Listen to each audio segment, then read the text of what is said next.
Here to stake my claim. Okay. I've had enough vultures feeding off of me, my content, my source, and all of my teachings. I've been here now for umpteen years, since 2008 on my other channel. And it's about high tide that I stake my claim. I'm the Mother Crossroads.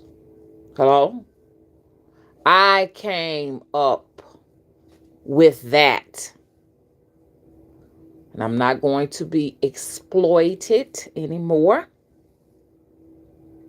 I am not going to be a sales pitch. I'm not going to continue to be a book that is being sold and other people profit from it. I'm staking my claims now for anyone who goes out to seek monetary gain or receive monetary gain based upon my persona and my digital content. Hello?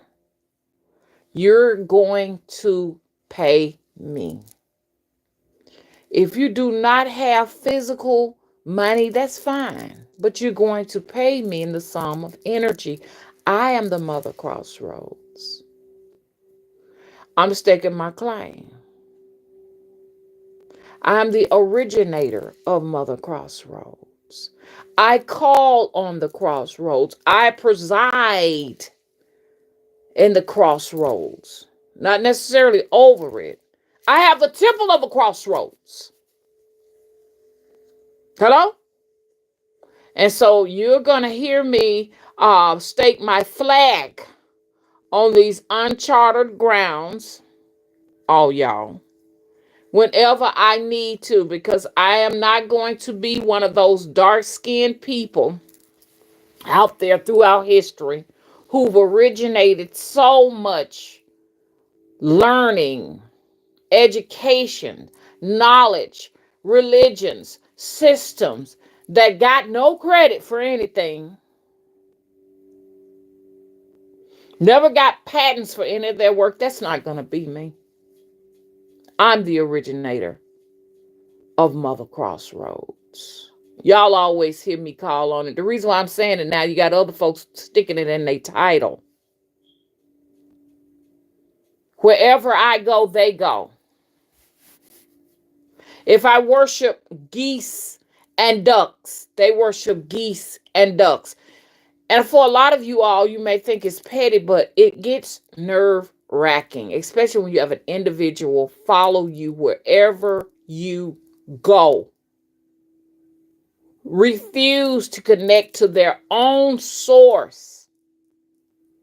Refuse to go to do the work, because it takes work to be considered a apprentice over all of these energies. I have done much work, and I'm not going to continue to allow all of these people coming to me, watching in the shadows. They don't give you any credit for nothing, and then they're going to wonder why their energy is exhausted, why they are going through issues with smear campaigns. I'm talking about any of you. You're wondering, why am I having so much difficulty? It is because you haven't done the work. You want to borrow from these tools of spirituality because, see, they know that the darker you are when you're practicing spirituality, you're more connected. They know these things. So what they do, they know that if you're very, very dark hue, you're not going to get any credit. So they want to be the first to come and bite off of it because they got a huge audience waiting to feed. And that's going to stop happening here because, like I said, in the form of energy, I will receive my compensation. People monies are held up and they don't know why. You owe somebody. That's why your money ain't coming through. People are drained and they can't come up out the bed and they don't know why.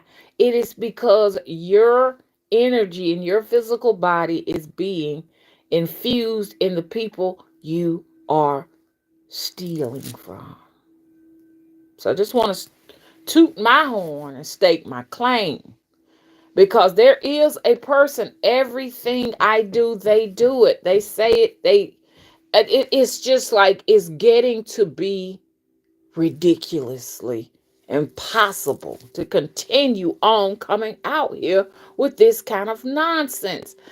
Go and feed off your own source. You're not spiritual. Spiritual beings know to give credit from where it comes from. We're bound by that. So if you're not spiritual, then you'll realize that if you break certain laws, you're going to be punished for it. Once again, I'm Mother Crossroads. I have developed an entire system with the crossroads. Now, I'm not saying that I came up with the crossroads because we all know it was already out here. But they chose me to erect the temple of the crossroads. Y'all hear me? Every single time I do a reading, I acknowledge the crossroads. I feed the crossroads. And you got people that's coming out here. Oh, the crossroads. We're at a crossroads and wearing it out. You're a thief.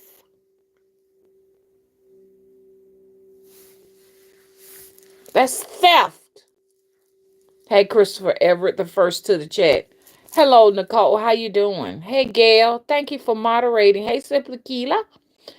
She Traveled. Thank you for moderating.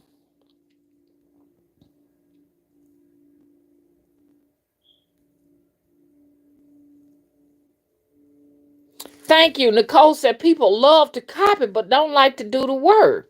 The homework, that's correct. And then they're so, they're superficial, they're not believable. People can see. Everybody is very intuitive. Don't underestimate anyone. Everybody is psychic. Some people just a little bit more sensitive than others. And people can see through you when you wonder, why am I not believable? Why I don't have an audience? Why isn't anyone paying attention to me? That is because they know what you're talking about is not of you. So I'm going to put my foot down on this. I'm going to have to put crossroads on all of my titles. Because if not, what happens, y'all, is that eventually you'll find an individual that has gotten so bold about calling out this crossroads until they will say you're copying off of them and try to own it and then send their audience over to say, hey, look, she's copying off of me. Everybody know I got the temple of the crossroads. Everyone knows that by now. You're not going to be able to now carry the title. It makes you look like a copycat. Do you have anything of your own? You try to make dolls and stuff like me. These. Everybody can't do this, baby. This is a gift. Have tried to bite off of me.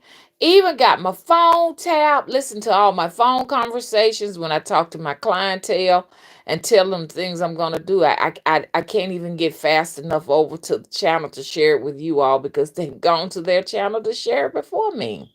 It's cutthroat out here. You got some desperate people out there that are willing to spy on your conversations, your Google activity, because they have no source. And you can't convince them that. You know why? Because they're pathological, sociological liars. They're king and queen manipulators. You got all of these different things going on sociopaths and psychopaths. You got all of these things going on in these individuals and they don't care. And if you were to just shut your channel down and go to an undisclosed area, change your number, and never do spirituality again, they will show up at your family's doorsteps. My daughter is dealing with somebody like that right now. That's obsessed with her on her job. She's told the lady, I don't want a relationship with this anymore because it's not balanced. It's me giving and you taking, and you lie to me, you manipulate me, and I have things I need to concentrate on. I have a family. This lady refuses to, take the L. She is insistent of saying, hey, look, we're going to have our relationship with each other to the point her husband had to say, look, you're going to have to leave her alone or we're going to have to do a restraining order on you. And what my daughter need to be careful with is because some people will do a restraining order on you. The perpetrator will do a restraining order on you before you can do one on them. So you have to be even careful with that. You'll wind up, the so-called victim will wind up being the actual person that has a restraining order on you. But people are a little bit too obsessive, and I'm going to put a little knowledge out there. I'm an Aquarius, and Cancers, the sign Cancer stalk. When I say that, I'm not talking about a Cancer that is on the path of light. I'm talking about the shadowy Cancers are stalking Aquariuses right now. Aquarius now are in the knowing. It is the age of our star signs. A lot of people say, well, we don't believe in star signs or whatever. Whatever the fuck I am. I'm being stalked, copied, stolen from, whatever I am. If it ain't Aquarius, whatever this is, they want the light.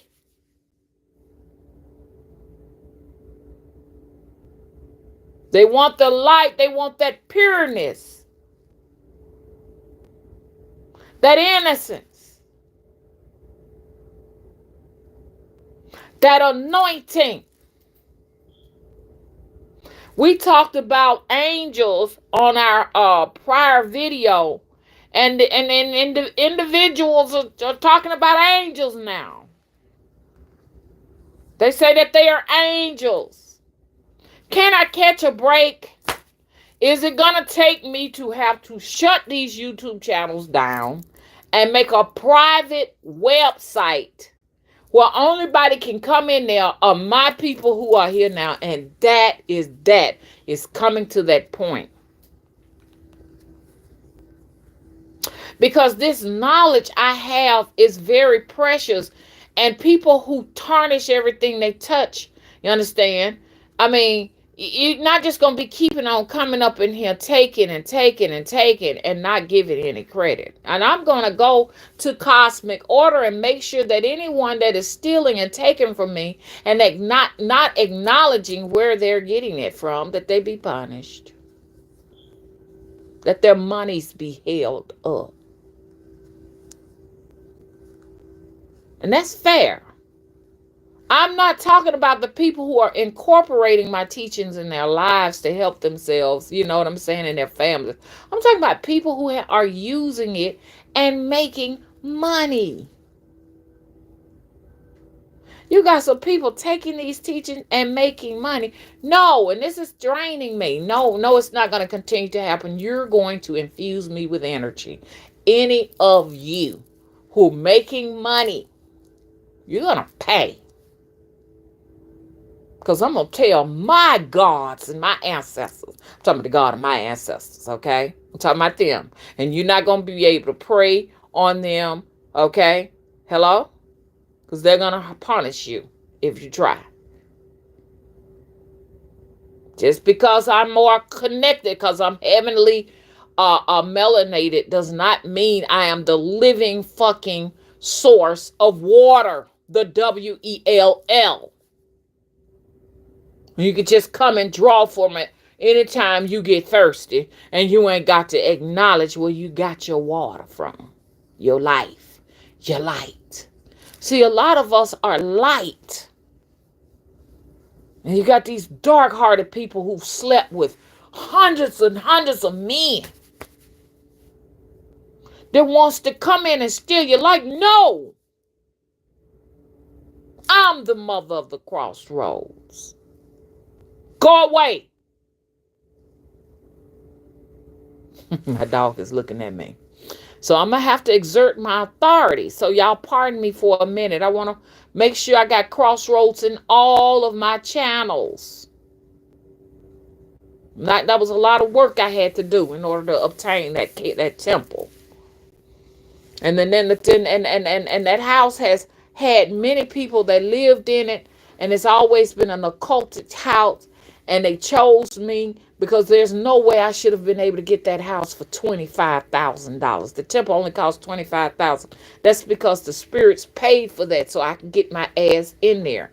Now I got some individuals around here claiming the crossroads, putting it in their title and all. Stop stealing. It's enough is enough. I talked about the queen of the pine cones. They began to burn pine cones and still burn them. It is, y'all just, I don't know. I don't know if anyone in here have a person who is actually spying and stalking and running in behind them. And I have to keep a check on this every single day to see. The individual even said that they were coming to my home, looked up my home to see how much it cost, to see how much of a mortgage I pay on. Don't y'all think that's invasive? And even say that they're going to move near me? That's invasive. And my husband already said, oh, if this individual come anywhere near us, we're going to have to move to a gated community. I said, that's not enough because they'll start going over there at the temple. It's crazy. And a sociopath does not realize that it's sick because they're sick. How can you recognize a sickness when you're sick?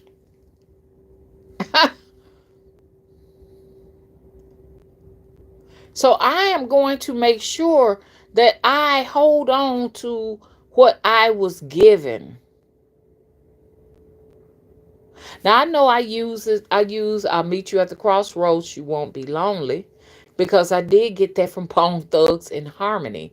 But I will say that I don't own that particular slogan. You understand? I'm just one of the ones and one of the many who say, meet you at the crossroads. You won't be lonely, because a lot of people in life will find themselves that way, that in that particular direction. I can admit because we all know that's where they get it from, man. Matter of fact, it's a $1 million business right now. It's on t-shirts, hats, and everything. They done the work or what have you.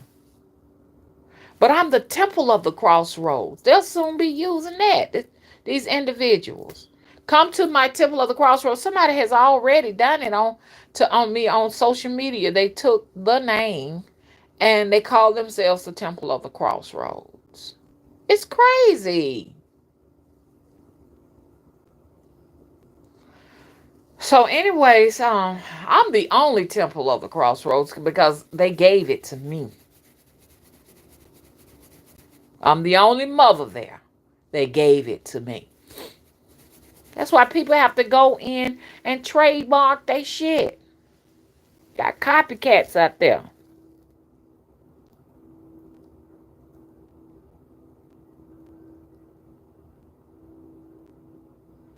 Hey, she traveled. Thank you for moderating. She said they gonna pay for copying and attempted to take from you, mama. Yes, they take from me because, like, I'm just mama, a old southern nice lady that you can just walk on like a rug and use as a dish rag to clean up your dirty things in your house and stuff like that. This is the way they see you. And don't be heavenly melanated. I'm telling you, when you're heavily or heavenly melanated, that's a sign. I don't have to respect that. Nothing respects that because of our caste. But then they don't realize how deeply, well, they do realize that. They're not going to acknowledge how deeply connected you are to that divine energy. They're not going to acknowledge that. Nothing against other shades of beings, but I mean, I'm just going to be honest with you. The blacker they are, and they're in spirituality now, you got some very black, dark skinned ones. I'm not talking about them that ain't connected to nothing. I'm not even talking about them. Some of them that might not have souls. You know what I mean? And I ain't nothing against them. But everybody was not chosen to be connected to this energy.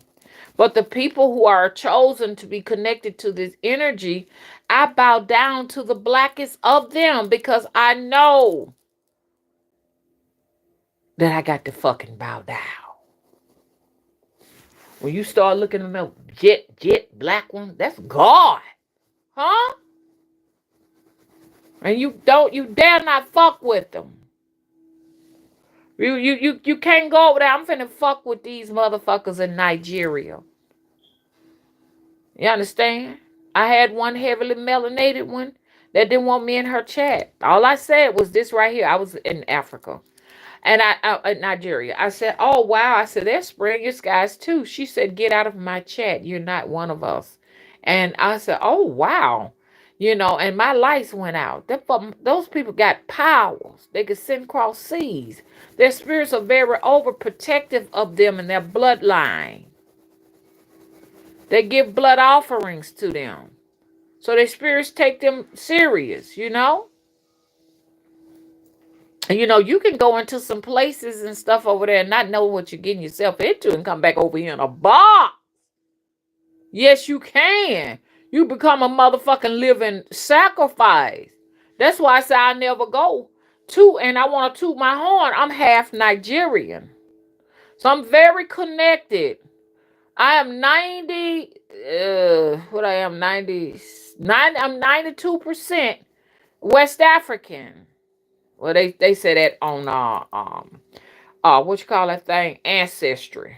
But according to my heritage, you know, I think I'm 75% West African, and the other percentage is other portions of Africa, like North Africa, you know, and then portions of the Baltics and my United Kingdom, you know what I mean? So I think I'm about 8% European, you understand? So I hate to say it, but the less of that European you got in your blood, the more connected you are to these energies in West Africa.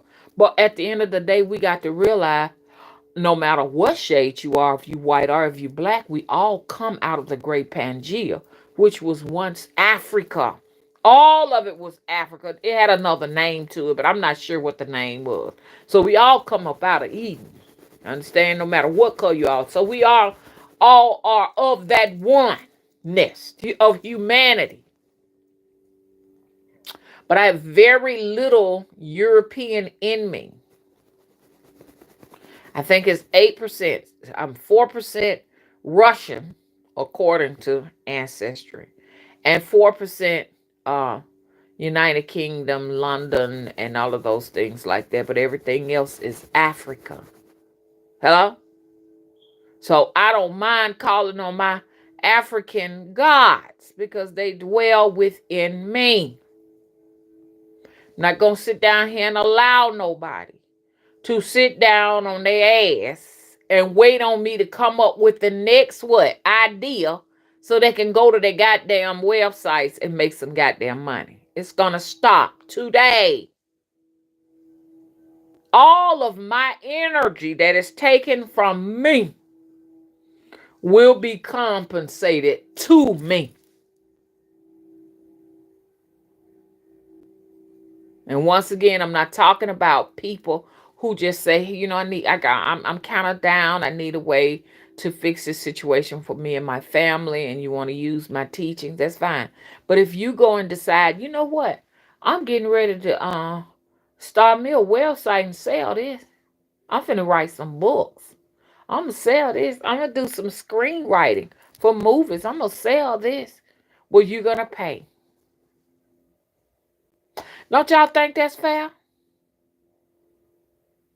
The only way to not to have to pay to say, hey, look, I got this right here from Mother Wisdom Tree. I got this from the Mother Crossroads. I got this from that. That's the only way. But they don't want to do that. They want to be the originator. No. I'm finna set this in motion. All of these individuals that are exploiting me will help me bear my cross. All of my eyesight woes, they come with age. PVD, posterior vitreous detachment. I have one in my um, um, right eye. They come with age. You're going to have it.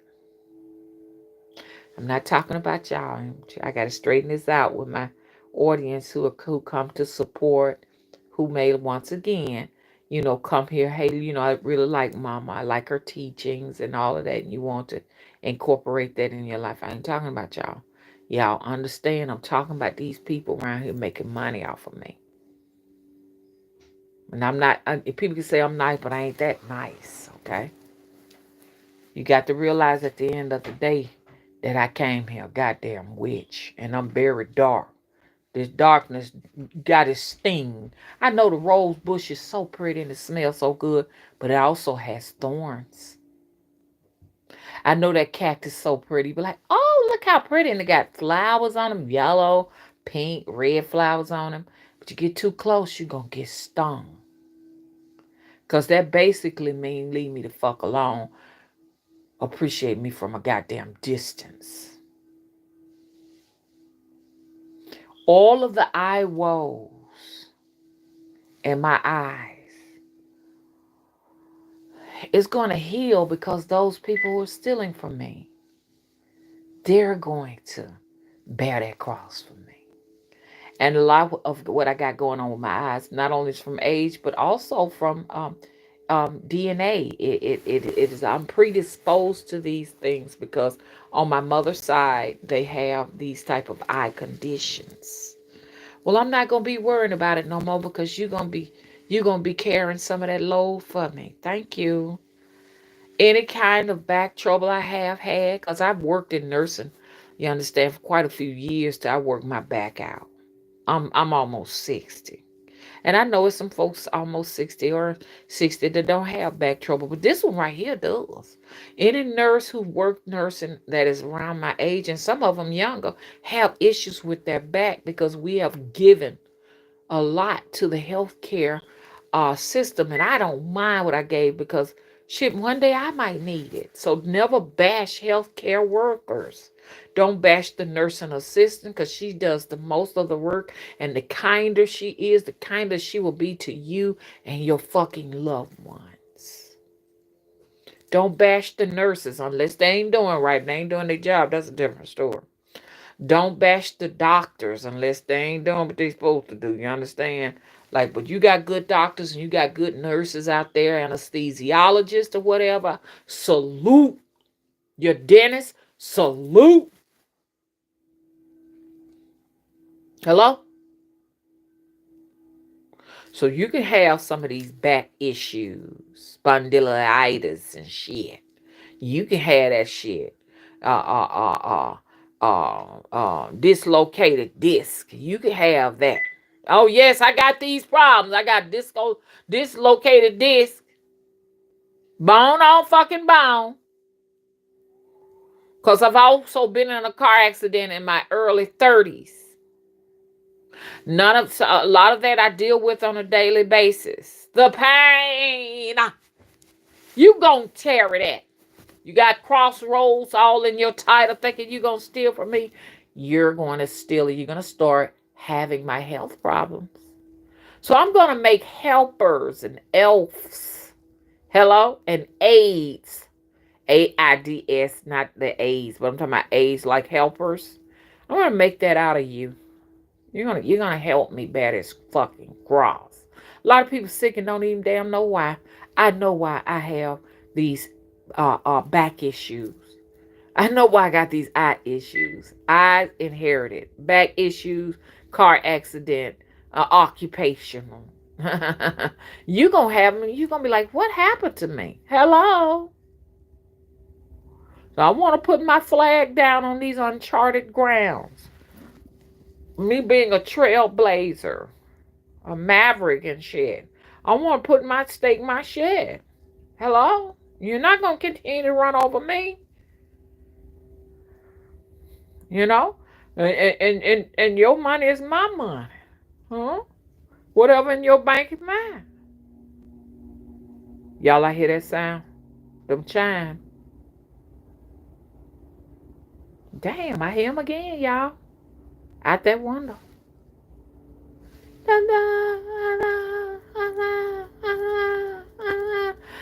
What they're doing, because somebody said, what does that mean for you and your life? Hearing the chimes. Y'all remember we heard the chimes, the angelic ones and stuff. What that means for me personally, it's a message.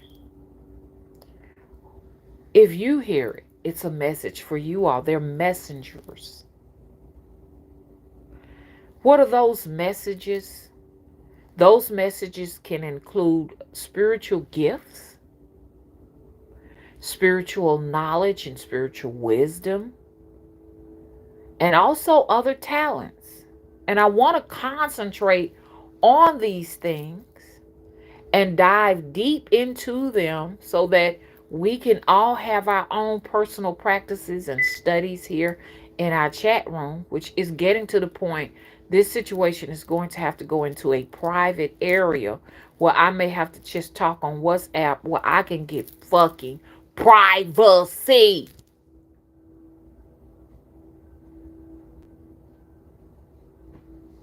I hear it again, y'all. It's going. And I can't talk. I want to go deep with y'all, but if I do go deep with y'all, it's just the individual is going to take it and sell it. They're going to sell it. It's a lot that was shared more with me. I actually went into a dream state, a meditative state where they gave me more jewels. But if I talk about it with you all, they're gonna sell it. They got me for sale.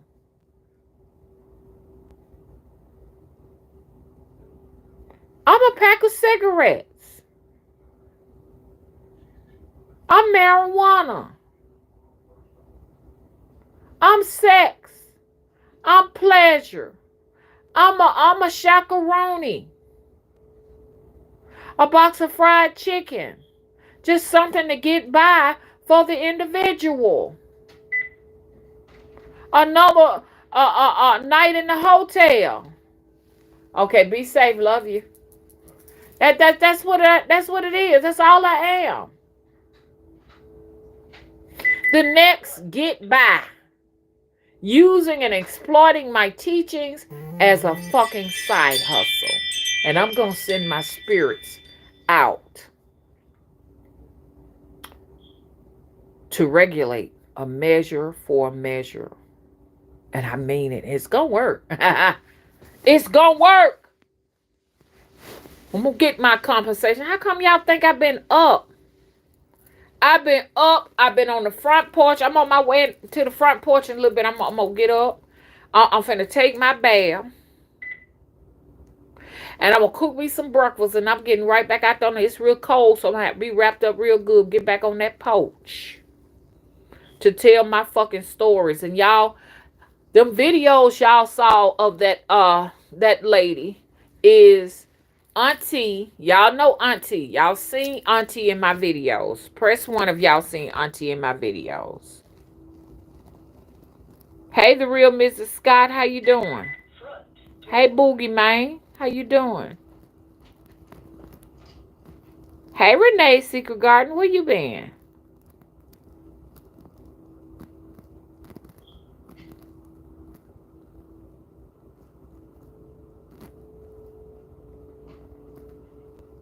Thank you so much, She Traveler, for slaying that troll. Thank you. So we can have a. We don't want disruption in here. This is not anything to be playing off. Playing on. Gail says siphoning off of someone else's energy and intellectual property is fucked up. Yeah, this is what they're doing now. This is what they're doing. So y'all seen my aunt. That's my mother's sister, my biological mother's sister. Okay. Well, if that I mean, okay, I tell you what. Press two if you saw my auntie like years ago. I want to make sure we're talking about the right aunt. Press two if she's very thin, frail looking, dark lady. Okay, hey 13 Moons. Okay, so that is my aunt. But there is a video that I put up recently that I found where there's a lady and they don't realize that I am their um family member because I'm adopted. So, they're not necessarily going to be quick to acknowledge me because they don't know who I am because I was adopted from Selma, Alabama, and I was brought here to I was brought to Birmingham. I'm sorry. My mother's school teacher. My dad was a plant worker, and they actually raised me. So it actually, in a sense, hurt my birthrights to my family, my biological family. But what had to be done for my own safety because my mother was very neglectful. You understand? She was not abusive. She was neglectful. She was a very sweet young lady, and she was afraid and timid and running the streets. Okay, and I'm gonna give her her dignity. I'm not gonna talk too much. And my great uncle Willie took me in with his girlfriend, and they were in there they were like 49, 50. You understand what I mean? And they took me in, and my my great uncle, his girlfriend was overly protective of me, and she didn't want to give me back to my biological mother. In order for my mother to continue to receive benefits from the state, she needed me in the household because she was actually like, how y'all say CPS comes in and do a welfare check every so often. Well, they call it the Departments of Pensions and Security. Alabama's Department of Pensions and Security was always coming to visit to see my condition, and my mother would not have me. I would not be in the household. Okay.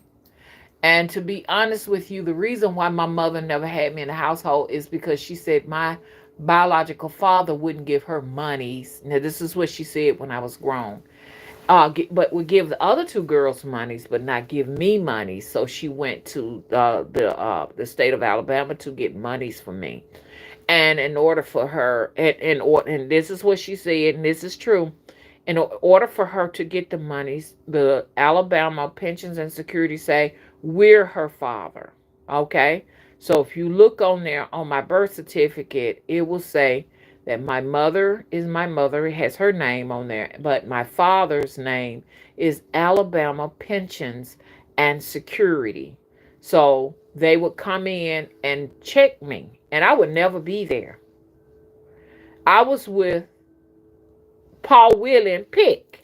That's where I was. So my mom would try to go and get me, and Pick would come out with her shotgun, seriously, and say, I will kill a ML if they try to come and get my baby.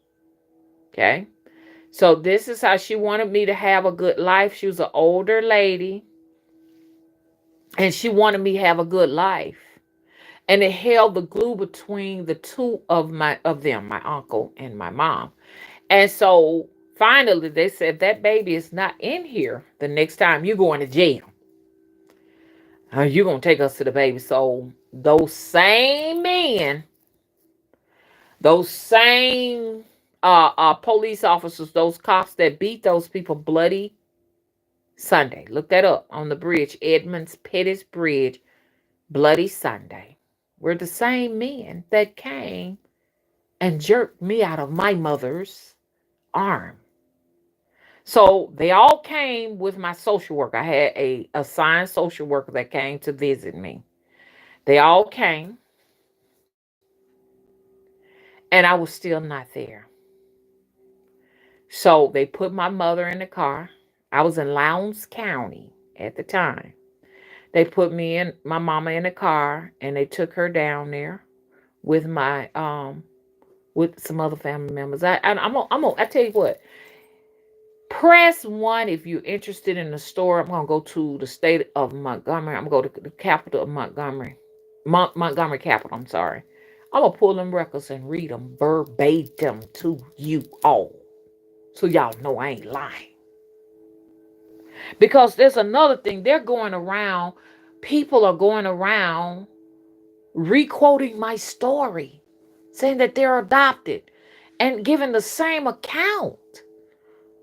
I see why there are so many people that refuse to talk. They could give us so much information and knowledge and teaching, but they refuse to talk because they don't want to be in the situation I am in, being stalked, under surveillance, being spied on. I can't have a personal conversation on the phone with my babies because they're listening. Okay, Nicole, she traveling, and Mrs. Scott, I'm gonna go ahead and pull the records and I'm gonna read them to you. Okay. Okay, then, Mrs. Scott, thank you for dropping in, and it'll be up for you all to watch later. Grand Rising, Stacy, how you doing? I'm gonna get them records. Now, what I had to do in order to get them records in the beginning, I had to petition the court. Now I'm gonna go back down there to the adoptions of records. I think I need to go there first in Birmingham. Then when I go there are social workers that are holding those documents and ask for a copy. They're gonna send me to, because they got to let me know what judge I got to go to. They're gonna send me to a judge. They may be open records, but they were closed at the time. They're gonna send me to the judge. I'm gonna go to the judge, petition the court so I can get back hold to the documents. Once they give me they wouldn't even give me copies of the documents. So what I'm gonna do, I'm gonna record her because she read all. Honey, it was a stat. We was in there 3 hours as she read all of those social workers' documents. Wherever she is, God rest her soul, because I know she gone. It was a white lady. I had a white lady social worker, and I'm gonna call all of it. And then what they did from there. So I'm not even sure if they give me the documents, but I'm gonna have my phone recording it. I'm gonna cut my phone. If this, she say, "Well, man, we can't. These are court records. We can't give these to you," because I'm gonna ask them. I want the records. I'm gonna sit down there and let it. I'm gonna put it on record. She won't even know it. Okay. And then they granted me to go down to the Capitol. I went to the Capitol of Montgomery. My friend, who's now deceased, God rest his soul. He's gone. He took me to the Capitol, and he sat there with me. As this man of their files of birth, every birth record in the state of Alabama, whole. And he went to my name and he pulled it out. My name is Felicia.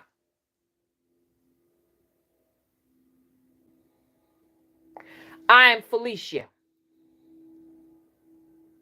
That's my God-given name. And he said, that's interesting. He said, you called out every last one of my brothers and sisters' names, which is interesting. It's 3 girls. I make the 4th girl. And my mama came in and petitioned the court, and she gave me a middle name. All our middle names are the same. This is my goddamn story. Stop telling my goddamn story out there and making it your own. Find your own selves. Sociopaths, please. Do y'all know how emotional I am? I'm very sensitive about this. This is my life.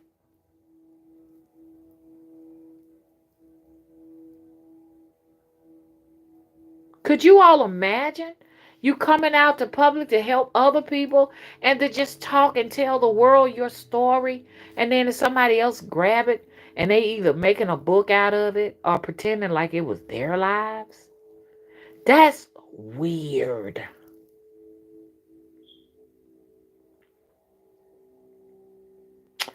So he told me all of that, and even went down to tell me the name, and I don't mind sharing the name. He shared the name of my midwife that delivered me. I was not uh, delivered in a hospital like most of you all. I was delivered in a house. Hmm? I had a doctor that rode on a 10-speed bike or some type of bus bike or whatever to come down to document my birth. When the midwife delivered us, the doctor would come in maybe a day or a week later and come in and do his physical assessment and document it. His name was Dr. Walker. They're going to make a book, or they're going to go on their channels or on some kind of social media platform and tell the story. The midwife was only $20 to deliver the baby. A lot of times, a lot of the young women didn't have no money. They didn't have money, so guess what? They would do it anyways. And it would be like, okay, I mean, and if you all want to see the midwife that delivered me, I am so fortunate that there is documentation of a lot of these things that occurred. Watch the movie Lay My Burdens Down. Lay My Burdens Down. I think that's the name of it. You'll see the midwife. That's the exact midwife that delivered me. She was the only midwife they had for people who couldn't afford to go to the hospital. So I get a chance to go back and watch her and watch my people. Those are my people. Stop trying to steal. Had one lady tell me so she was born in Selma. She don't even live there. I was born in Selma, delivered by a midwife, just somebody who watched me. That's a content creator. I dare you to try to steal something so precious for me. But anyways, yeah. That there's another lady that you all may have seen recently. An older lady. If you see her, she looks exactly like Auntie. It was 1989, and she is my great aunt. And we're all storytellers. I got the gift from them. She is my auntie's auntie. All us from down there. She from down there in Lowndes County and moved to Camp Hill. That's where most of my family is. In Collarine, Whitehall, and Gordonville. That's where I come from. And you got people that's living all the way in Ohio and, and places like that trying to claim it. What? Are you kidding me? They're in Ohio. They're in I can't name all this. I can't even name them. It's a black woman up there in Ohio claiming my whole life story. And I know you're listening. Hopefully you done moved on. You're a liar with no kin. Then had the nerves to say that a spirit came and gestured that the spirit says she's some kin to me. You know you're not. I'm no kin to nobody. No YouTubers in the spiritual community. I am no kin to any of them.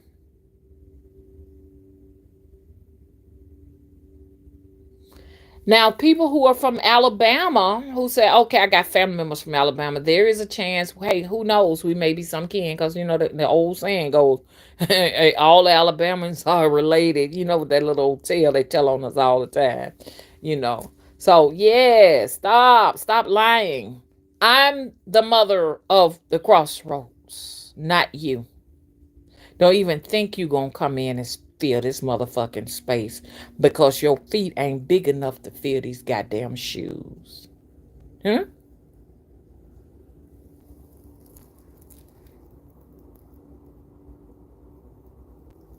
Okay. Stacy said, what happened to the nut in Atlanta that tried to be you? Well, their skin color changed. It was an individual that would always talk about I'm an old black ugly something something something. And I want everybody to know I'm black and I'm proud. I love my melanin, my color. It's beautiful. And anybody else heavily melanated, man, y'all beautiful, man. But even if you fair skinned, you beautiful. We come in a rainbow of colors, all the way from white, hello, yellow, gold, hello, caramel, cocoa, chocolate. Help me out. All the way to midnight chocolate, midnight brown. All of my colors, they're all beautiful. So stop saying that people who are dark skinned don't love themselves. Where do you get that from? Is it stereotyping? Or is it that you don't necessarily, do you feel like you safe that you didn't come out dark and you glad you didn't come out dark? I mean, like what? You are not the voice for dark skinned people. Be the voice for yourself. Baby, the blacker the berry, the sweeter the juice. Now, Tupac said that. And his mama was very heavily melanated. And stop all of this. This is a colorist conversation. No, it's not. Dark skinned people don't benefit from colorism. They just don't. Y'all, let me tell you something. I got a phone call from a lady. I kid you not. And she wanted some gambling oil from me. I said, okay, I'm going to get some ready for you. And she called me 4 and 5 times a day. I would put up with her. And then I thought about it. I'm not going to do that. I'm not going to keep on picking up this phone back and forth with you over some $50 gambling oil. And she would just get on the phone and just want to talk. Then I told her, I said, make dolls too. So she said, give me a doll. I want a doll. Make me a good one now. She kept calling. Make me a good one. Make me a good one. I said, it's only good as what you're going to put in it. She said, what you mean about that? I said, well, you're going to do some blood sacrifice to it. Oh, no, I don't want that. I don't want that. I said, okay, that's fine. We won't even worry about that because I don't need your little measly little 150 damn dollars. She wanted a little palm-sized little baby doll. I said, okay, that we call those Tobies. I said, okay, don't need much worry about it, child. Okay. She kept calling. And my spirit said, you remember this person. That's the same spirit of this other lady. You know, I ain't gonna go into detail with her case. And they said, don't fool with her. And my spirit said there's gonna be plenty of times you're gonna have to turn certain customers down. And that'll keep you from having to get into any confusion. Well, it didn't help none because I'm in confusion with this woman anyway. So the little money order took 3 weeks to get here. She claimed she overnighted it and it got lost in the mail. That was, if anything, that was my spirit trying to tell her food, that damn $50. And $50 ain't no goddamn money. I ain't trying to be funny, man. $50 won't even fill up my goddamn tank. You understand? And I drove all the way down to Temple and blended her oils, which I'm keeping them for myself because it's been drawing me money. Hello. And my spirit did tell me, say, if you create something and it is starting to benefit you, don't give it to nobody. You know, just like Thumbelina started benefiting me. Keeping Thumbelina, I made the lady another doll because Thumbelina is mine. So that oil, man, ooh, that oil. But anyway, let's talk. I'm gonna do some scratch offs because she said she gonna do some scratch offs with it. So she said something that triggered me. This is what this lady said. I love my black men. I like them black as soot and darker than dog. I said, ooh, we girl, me and you got something in common, baby. Yes, baby, I love them black ones. I said, I do too, baby. They got to be real, real black for me too. And then she come out and she said, I'm light skinned. I'm light skinned. I supposed to like them dog like that. I said, did this lady just... That what I was like, what did she have to tell me her skin tone? Then I said, well, I'm dark skinned. So I like them black soot too. Matter of fact, I gave birth to one. I gave black soot birth to one. She got real quiet. We're not going to have this conversation. When you bring up your skin tone, it's fine. But when I bring up my skin tone, it's called colorism. We're going to stop that shit right now today. We're going to stop that. I don't benefit from colorism. Colorism, my black ass. God damn it. I'm tired of this shit with these shit, bringing up these different damn shades of colors. Everybody is a nigga. I don't care what color you is, you're a nigga. Color that, goddammit. Hello? If you came out of a black mama, you is still a nigga. Now, a lot of folks, y'all might not like that name, but I said NAGA. If you like NAGA better, NAGA, just say that. But this division is the reason why black folks ain't getting no 40 acres and they ain't getting no goddamn mule. So when she said that, I said, oh, okay. When it came here, I said, we'll take this back to the post office, return to sender, and he did. I didn't even have to pay no postage on it. Sent that shit back. She still was calling. You ain't forgot about my own. You ain't forgot. I said, you know what? Your package is on its way back to you. I'm not going to give it to you. And the reason why I'm not going to give it to you, you got to issue with the blood and you got to issue with yourself. So, we're going to send that back. And she's, yeah, telling my daughter that you're the very honest person. Sometimes people don't realize they offend you. And, I'm not just telling my daughter, that you was an honest person, that if you had to have something to do with some blood, you just let me know, I appreciate your honesty. I said, yeah, no problem. No problem. She was on and on and on. I'm sorry, You understand? I'm so sorry. I didn't know about the blood part and all this. I said, you don't owe me no explanation. It was my pleasure to send that back to you, okay? It was my pleasure. This lady, I kid y'all not. Do y'all know I blocked her after the conversation? Do y'all know she's still calling me? I just love your energy. I just love talking to you. She's a vampire, y'all. I had another energy in another lady's body similar to hers that was an energy vampire. She was trying to vampire off of my energy. Exact same thing. They same age, whatever. Some peoples are not going to get my shit. And people who are practicing, be very careful. Use your discernment as to who can have and who can't, because some of this shit will put your ass down in the bed. You won't be able to get up. Some people will siphon off of your energy, just like I had this motherfucking truck driver that told me, ooh, my legs just feel like they're going to give out from under me. I said, well, you're going to have to go and make a purchase off that website. Don't want to do it. They just want to call me and siphon off my light. This is a new day. Everybody ain't going to get my motherfucking help. I'm going to discern. You're not going to sit down here and exhaust your light and then think you're coming for mine. And some people just wasn't born with none.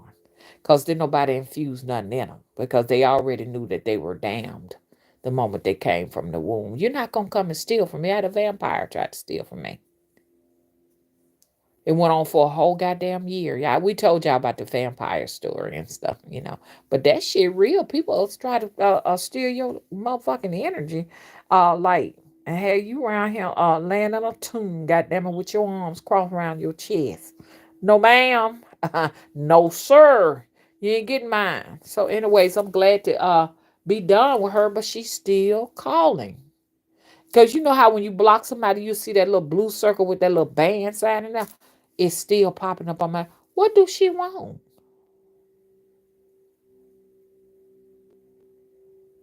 And I'm just gonna be honest with you. If you are obsessed over a sooted dick, and you just can't let it go, you a vampire. I'm just telling you, man. If you say stipulating it has to be that color and you can't do without it or what have you, you are a vampire. You're trying to vampire off that melanin. Hello?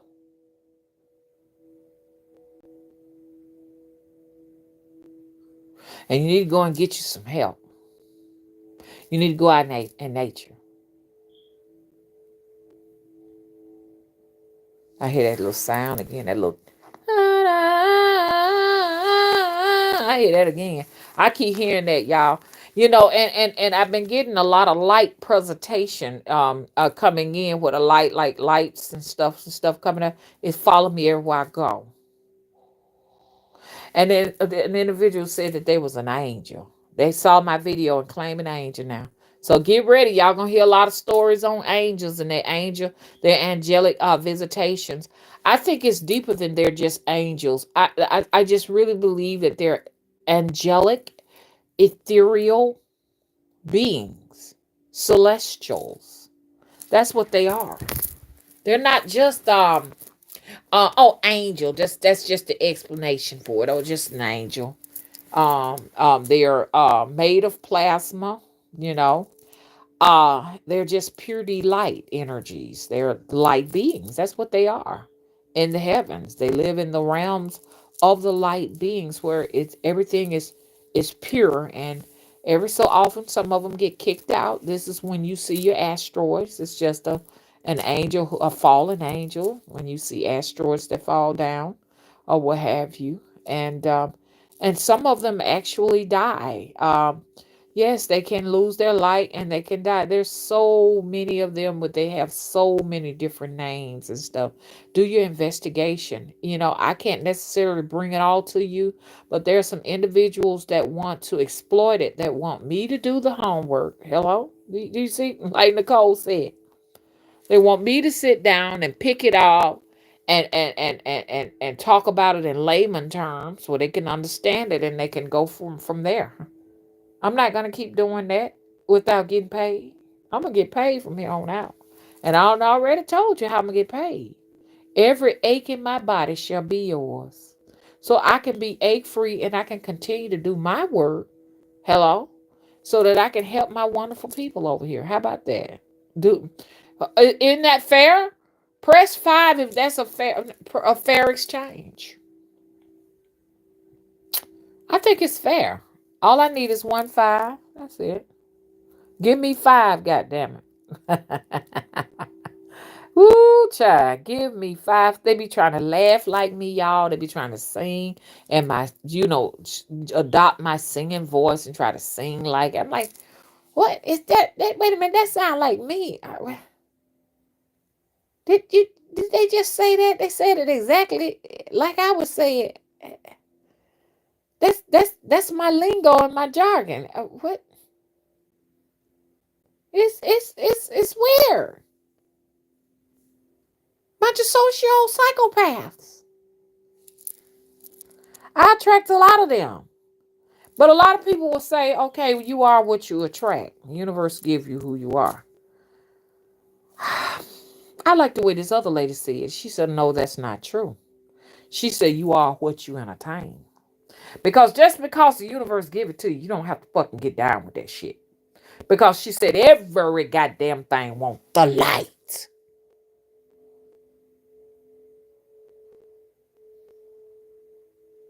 Sociopaths and psychopaths are nothing but dark-hearted people. And they come to people like me to get what I have.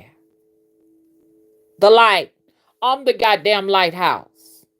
And I know y'all saying, oh, mama, but you cussing. I'm cussing because sometimes you have to put your authority down on that damn demon. But at the end of the day, you got to always realize they're your own personal demons. When you hear people fussing, arguing, and upset or whatever, you're battling your own personal demons. That's it. I got mine, you got yours. You be on your channel fussing and cussing about the world.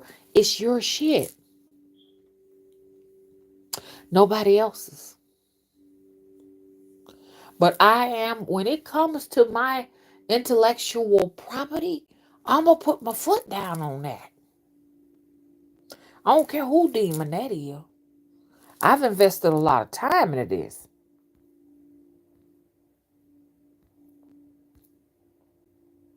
Hey Galactic, how you doing? And I thank y'all for putting those fives down. Um, um, Thank you. Nicole said you are the lighthouse. I'm the light, and I'm not saying that none of you all are the lighthouse because you all have light too.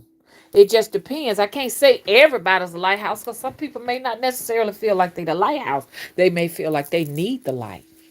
Hmm? But I'm the lighthouse on the shore in the darkness where so many people are showing up on shore saying, hey, look, I need the light. I need guidance. I'm at the crossroads. I'm at the center of the crossroads for people who find themselves at the crossroads. That's me. And I'm not saying I'm the only one that preside there. We know that there are many energies at the crossroads. It's where the living meets the dead. It's where the light meets the darkness. The invisible world meets the world of the visible. That's what that cross represents. There are many, many, many gods, entities there at that particular place. Many know Papa Legba to be there. Legba and Cafu, a Haitian lady shared Cafu with me. I never heard of Cafu, so I want to give the Haitians their props for Legba. Hello, Voodoo. Santeria. I want to give you a props for Ishu and Ilegua. I want to give the props to that. Hello.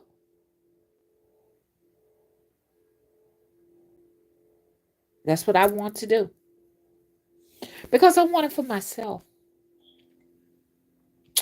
So it is said that Legba resides at the crossroads in the daytime, so you're dealing with totally different energy than you would be dealing with at night. The energy at nighttime is Cafu, which is, they said, is a very dangerous spirit. That's why I said you can't be taking your little old tail around here, messing with them heavily melanated folks around there and stuff, trying to call confusion with them folk, them Caribbean folks and all of that. Leave them peoples alone. Them peoples is brought up in that stuff. They live on them islands where them spirits get food, and them spirits are like overly protective. And you always wonder why you got problems. You're coming up against people. You're coming up against adversaries. You understand? That are gonna destroy you. I know when to fucking bow down. You think I'm gonna go over there and mess with them goddamn Africans? Hell no. I know my boundaries, but you got some people that are hell bent on showing that they are brave individuals, and then they're homeless in the streets. They don't have a place to stay. They're staying in one room hotel saying, I have a place. I was just unfortunate for this to happen and that to happen. Laying up on the boxes, blankets and stuff. I'm not saying everybody, but I'm saying some people have actually crossed the line. And you war with these people's spirits and stuff be out there fighting against you and you don't know it. And them people be just as quiet. They don't care. They care on their life and stuff like that. Half of them don't even know their spirits are going over taking care of business. So that's the first. Every spiritual person should know that first. It's no sense of keeping up a war with an individual. You understand? And knowing your life is going to hell. The moment I see something ain't right, you know what I mean? Like, goddamn, you mean to tell me I got to goddamn move? I'm getting thrown out of my shit. You mean tell me I ain't got no money and I got to wait on somebody to give me some money? I'm waiting on a check, somebody to bail me. Ain't no food to eat. Man, I don't even have a coat to wear. Something ain't right. A spiritual person know off the bat that they're being admonished. But a fool never knows. So if you spiritual, follow the laws of spirituality or you will find yourself displaced. So I appreciate them fives. Those fives means to me that it is fair and it is just. That I don't have to bear this on my own. That I got some people who are willing to assist me. The people who want to write books on my situation and make movies on my situation. Claim my situation. Put a product in their website for my situation. Hello? I got a lot of work for you to do. I want to wake up and see no floaters in my eyes. No ocular pressure in my eyes. Huh? No back pain. Absolutely no problems where I can just run around in my motherfucking yard. I've been enjoying y'all's energy. I ain't talking about my family here. Y'all know I ain't talking about y'all. I'm talking about the people who exploit me. I've been enjoying my energy and y'all been seeing me outside, haven't you? Because I'm finna get ready to get up off my loins. Take me a hot bath. Oil myself down. Yes, Aja. Thank you, baby. Fix me some breakfast. Breakfast. The break fast. That's what it is. Break fast. Because when we go to sleep, we on a fast. So we break our fast. Fix me some of that. And then I'm gonna go and sweep my front porch. I'm gonna drive real good because I know my pores are gonna be open and it's kind of cold. So I'm gonna drive real good and cover myself from head to toe and from sweep my front porch. Take my dog for a walk and then fire up me a video with your energy. Hmm? That's what I'm gonna do. So if you don't want your energy siphoned off of, you know what you got to do. You got to acknowledge me. You got to pay me. I don't care if you're a celebrity, you're going to pay too. I don't care if you're a celebrity. I don't care if you're a songbird. I don't care what you are. You're going to pay. And you know if you're a celebrity, you can pay me. You know better.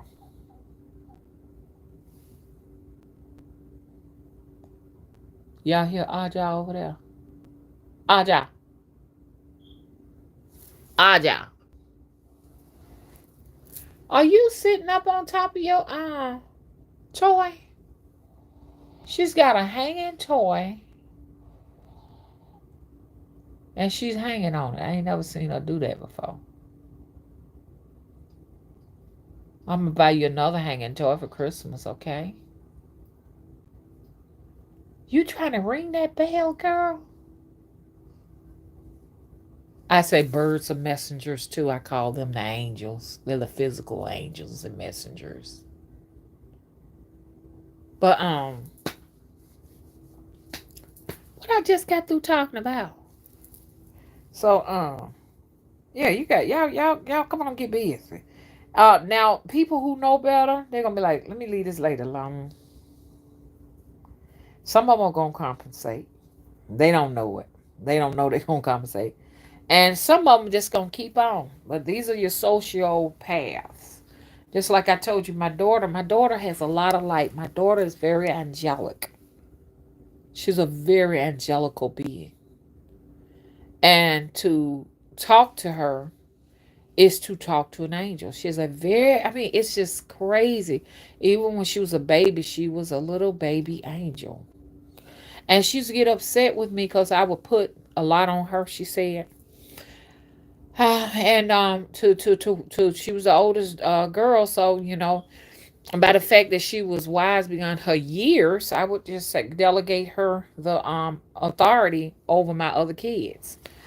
And she said, "Mama, don't do that, Mama. That ain't right, Mama." As she got older, she began to complain about it, and she's still complaining. But I just feel that, like they said, to whom much is given, much is required. So she would be the person that would have to let me know, hey, this one is doing that one is doing this, or what have you. And so, they would have an issue with her or what have you. But now it has become a part of her. She feels like she's got to be the peacemaker, and she's got to do this. And I told her, I said, no, baby, you don't have to do that. And I'm sorry for putting that burden on you. You got to stop. Don't be inserting yourself into people's issues and problems. To give a little brief little thing, going on. So I went. Somebody invited me to their Thanksgiving. Went to their Thanksgiving and everything, and all of a sudden it was gonna be a brawl. It was gonna be a fight up in that joint. And Angel thought that she was gonna go in and stop it. Was this woman was finna get ready to slap this man in the face, and I got on her and I admonished her. I said, no, no, no, that's over with. You don't have to do that no more. She said, it's become a part of me. I said, do not insert yourself into people's uh, arguments. That could be very dangerous. She thinks she's a referee now. No, you can't do that anymore. I'm telling you to stop. But she's got a lot of life where everybody on the job comes to her. They pull a chair up, tell her all the problems. I said, you too young for that. That's my job. You ain't ready for that yet. You're too young. So I had to give her a bracelet to ward these people off. And I'm gonna have to do another bracelet until I'm finna do some work on that lady up there on that job that keep on bothering my angel. I'm finna put some work on her ass. And it's gonna be hard because she from New Orleans. Do not fuck with them motherfuckers in New Orleans. I'm warning. Okay, so you somebody in here asked Stacy was saying, what about that lady there that was over there in the ATL over there? She got her ass whooped. That's what she did. Call. She kept on talking about how black my skin it was, how ugly. They think that people like that. Now every fair skinned person is not like that. We're not gonna put them lies on that.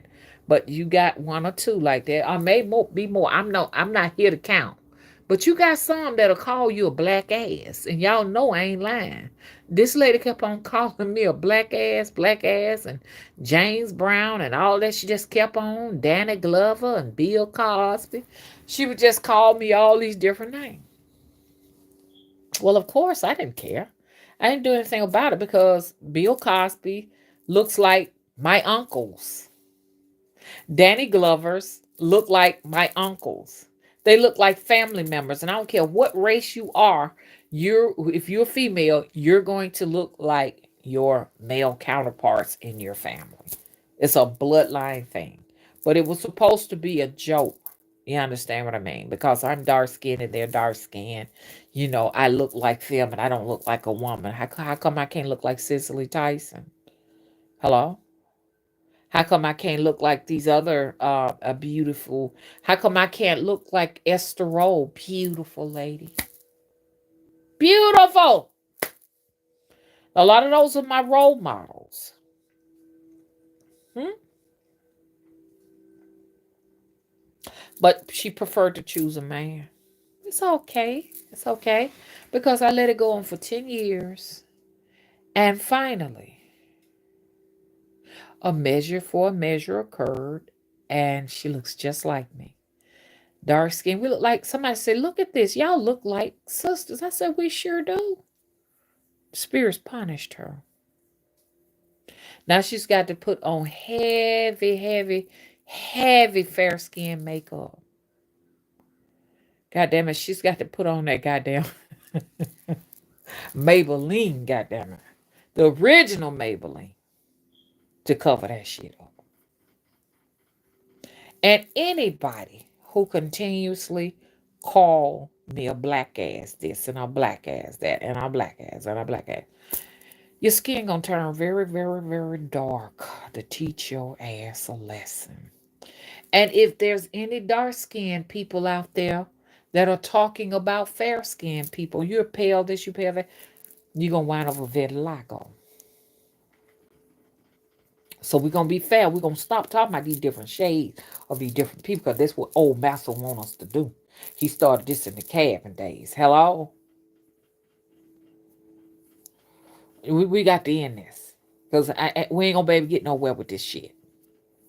We ass backwards. And none of you ready to tell you the truth to take the land back. Because these people, the power that be is falling, it's falling, it's falling, it's falling. And somebody's got to take over this. Y'all ain't ready to take this stuff over. You're too busy talking about each other. Your black ass this. Your pale ass this. Your this, that. Your that.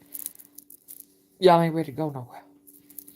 And if y'all was to be able to take over power and run this motherfucker, I'm going to have to leave because I just ain't having it. I ain't finna have it. I'm gonna have to leave. I can't. I was talking to a lady that's white, and we were talking about this, and she was talking about she's very fair, about what black people have gone through and everything, and I love her for that because she sympathizes. And she even said you can't 100% trust white people. I don't care what they say. She said, cause behind your back, they doing this, they do blah blah blah blah blah blah blah blah blah. I appreciate her that for that. But she was even fair enough to say y'all were the first people that were here in this place called America. She was just airing out all the laundry. But as and but I had to tell her, I said, baby, but you don't realize some niggas can be the worst thing you could ever meet around. I'm just gonna tell you. You can't trust a nigga because, like I said, niggas done me worse than anybody. Did y'all hear me? I had to tell her that. She was shocked to hear me say that. I told her, I said, I can't trust now nigga.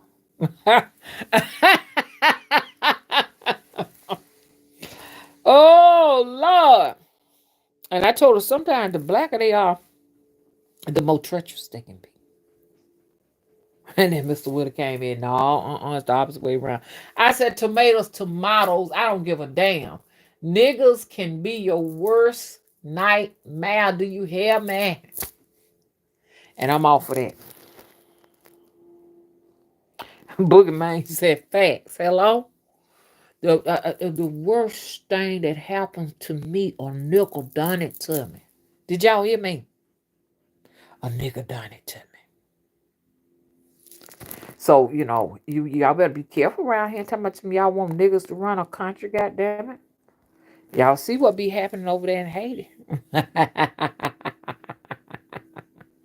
Y'all see, man, over there they don't play games with you. Them police will whoop your ass. They'll whoop you so bad you wish they'd go head on and do what they should do.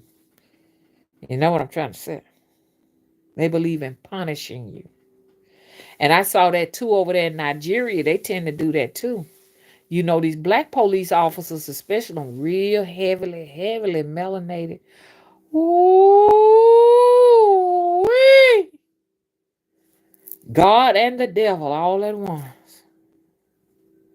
Them real heavily melanated police officers over there in Haiti and over there in Kenya and over there in Africa will beat your and then set you on fire. So I said, I think I like it over here. It ain't too bad over here. It ain't bad as I thought it was. Sometimes you got to look at that kind of stuff to humble yourself. Shit. Oh, thank you, Nicole. You're beautiful too. She said you are beautiful. Folks are just hating. Yeah, we're all beautiful in our own ways because What makes you beautiful is what's coming from the inside out. Your physical appearance will tell people what you're struggling with within. If it ain't nothing but a black spot on your face, or light spot or white spot on your face, it's telling people what you're battling with. Your inner conflict. Because a lot of people don't realize, even though I came up and fired this video as I claim I'm the mother of the crossroads, I'm Mother Crossroads, even as I state my claim here, it's still the battle within.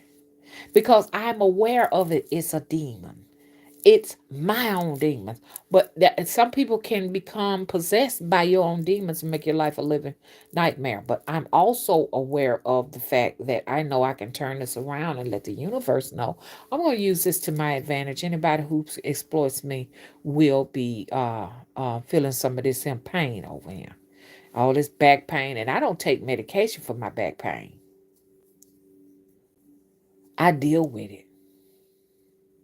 I just take this aspirin every day to keep my blood thin.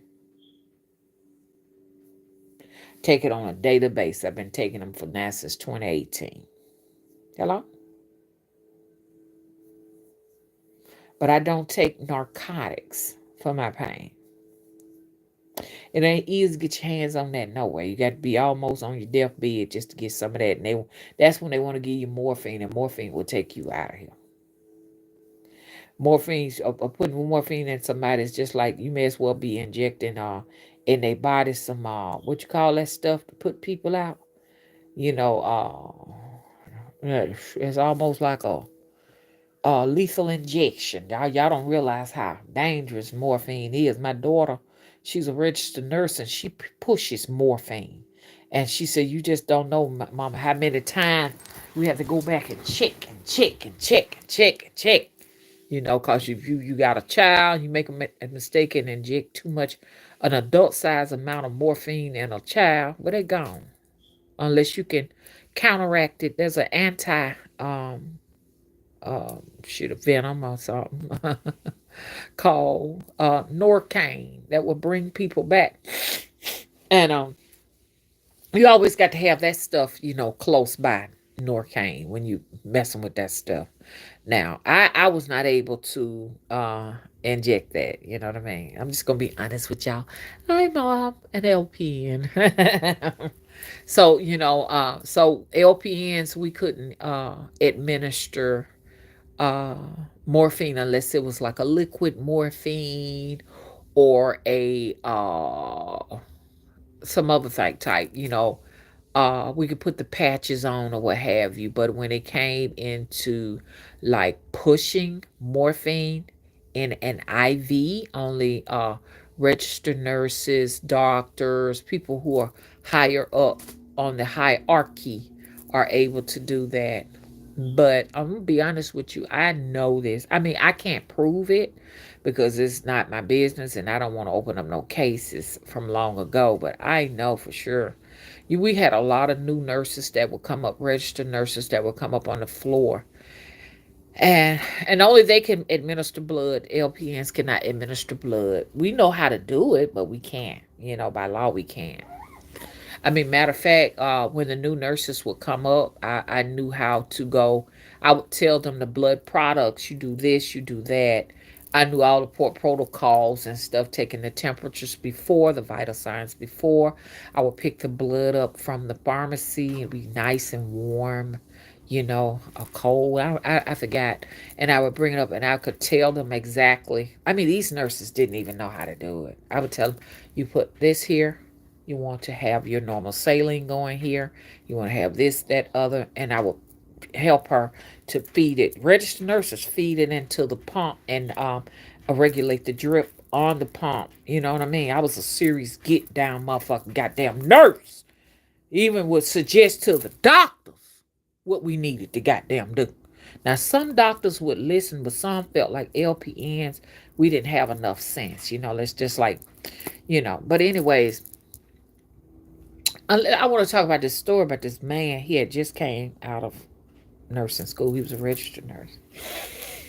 And I never would forget this patient. This patient was in there because she had gotten spawned by a catfish. And I talked to this lady, and she was showing me where it spawned her. And she was doing fine. She would walk around in the halls and everything. Little white lady walk around the halls, and she was just really healthy. She had been in there a week because they wanted to administer some. I think she kept running a fever, so they wanted to administer, or she was just privileged enough to be in there. Because honey, I ain't seen nothing wrong with the lady, because that thing had done healed and everything, and so she was doing good. She was doing good. And so she was always asking for morphine, morphine, morphine, morphine, morphine. And that guy who had just finished school was going down there giving it to her. Next thing I know, I hear the next day when I come back, that lady was gone. I'm like, what happened? She said she coded. I said, what? I know they doctored up them documents. I'm not crazy. You got to be careful in the hospital. I don't think that motherfucker knew what he was doing. I think he gave that lady too much morphine. Now, I don't know her name and I don't know his name, so there ain't no sense in opening up no old investigations and asking me to testify about it because I don't know their names. I just know a lot of them goddamn nurses up there. Hello? They were coming up there, you guinea pig. That's how come, like, when, when I'm up there, if I'm in the hospital, I was in the hospital, y'all. Y'all remember that 2018, my blood pressure was up and out of control. It's because I decided I was going to do herbal and not blood pressure pills. Do your blood pressure pills with your herbal. Just be very careful. Herbals and blood pressure pills can be just as dangerous, okay? Because your herbals might bring your blood pressure down a little bit too low. Hmm? Herbals are not just, to me, for me personally, not just good by themselves. You have to do the two. I have to do a combination. But so I was in the hospital 2018 for my blood pressure and stuff like that, and I had two doctors. I had a Rebel and I had a Yankee. The Yankee put me in the hospital. The Rebel didn't want me in the hospital because that Rebel said for you to get well means you win and I lose. I know a Rebel's mind. I prefer a Yankee any day. I prefer a Yankee dentist and a Yankee doctor. That's what we call black folks term it down here in the south. so so that Yankee had put me in the hospital. That Yankee, I told that Yankee what was going on. He told me, he said, I'm putting you in the hospital. And he was my doctor up in the daytime. And then that Rebel was my doctor at night. And that Rebel said, you sick because you weren't taking your blood pressure medicine. And I had my little vinegar on the what you call adding it to my food. Put that vinegar down. That ain't nothing but a goddamn salad you making. He was really, really nasty. Which I'm expecting that from a Rebel. For me to win is for him and his folks to lose. That's why it's hard to get good health care, especially down south. Sometimes we have to take residents up in Michigan. So, like, that's what my family members would do. They would go to Michigan, they'd go to Massachusetts and get their health care and then come back down here. That's a goddamn shame, but that's what we got to do. Because if they keep ailing my teeth like that, then I'm going to wind up going to Michigan and getting my motherfucking teeth fixed. Hello?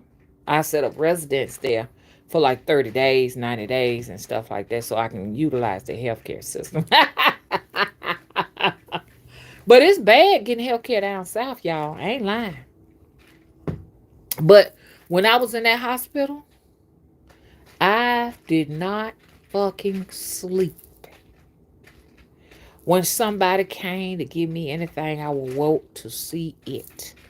Especially when they gave them boluses. You might not know what a bolus is. A bolus is when they let that bag run fast as it goddamn can. That IV bag. And they don't put it to a pump. See, a pump regulates those drips. But that bolus just gone bloop, bloop, bloop, bloop, bloop, bloop, bloop, bloop, bloop, bloop, bloop, bloop. And if that bolus ain't shut off and air get in your vein, adios amigos. You have a pulmonary emboli. So you think I wasn't watching that? A lot of folks go to the hospital to die and don't even know it. You be in there just for a simple constipation. Next thing you gone, honey, because you don't know nothing about the healthcare. Always take somebody with you, honey. I'm looking at that bag. Where that bag finna go empty. I gonna shut it off myself. I'm just giving y'all a heads up. I never will forget. I had to go to the hospital when I had caught that norovirus, y'all. That was last year. Ooh, that thing had me going. That norovirus had me going, man. It makes you real, real nauseous and everything. I couldn't keep no fluids down, so I went to the ER, and they administered me some fluids, and that they were telling the lady to give me something for my nausea and stuff like that. The nurse in there, and I heard her. She just called my name, Vanita Davis. What was the name of that shit she gave me? Uh, Finnegan. Vanita Davis. Finnegan. 5 point something meals. Vanita Davis. She kept saying that. An emergency room nurse. Because she was trying. And I appreciate that. She was, yeah, that's what nurses do when they push something. Most of them, will call it out because they want to make sure they're not giving you the incorrect drug. So if you're supposed to be getting something from pain and stuff, morphine or something like that, you want to kind of be woke, because like morphine can put you to sleep for good. And you won't wake up no more, y'all.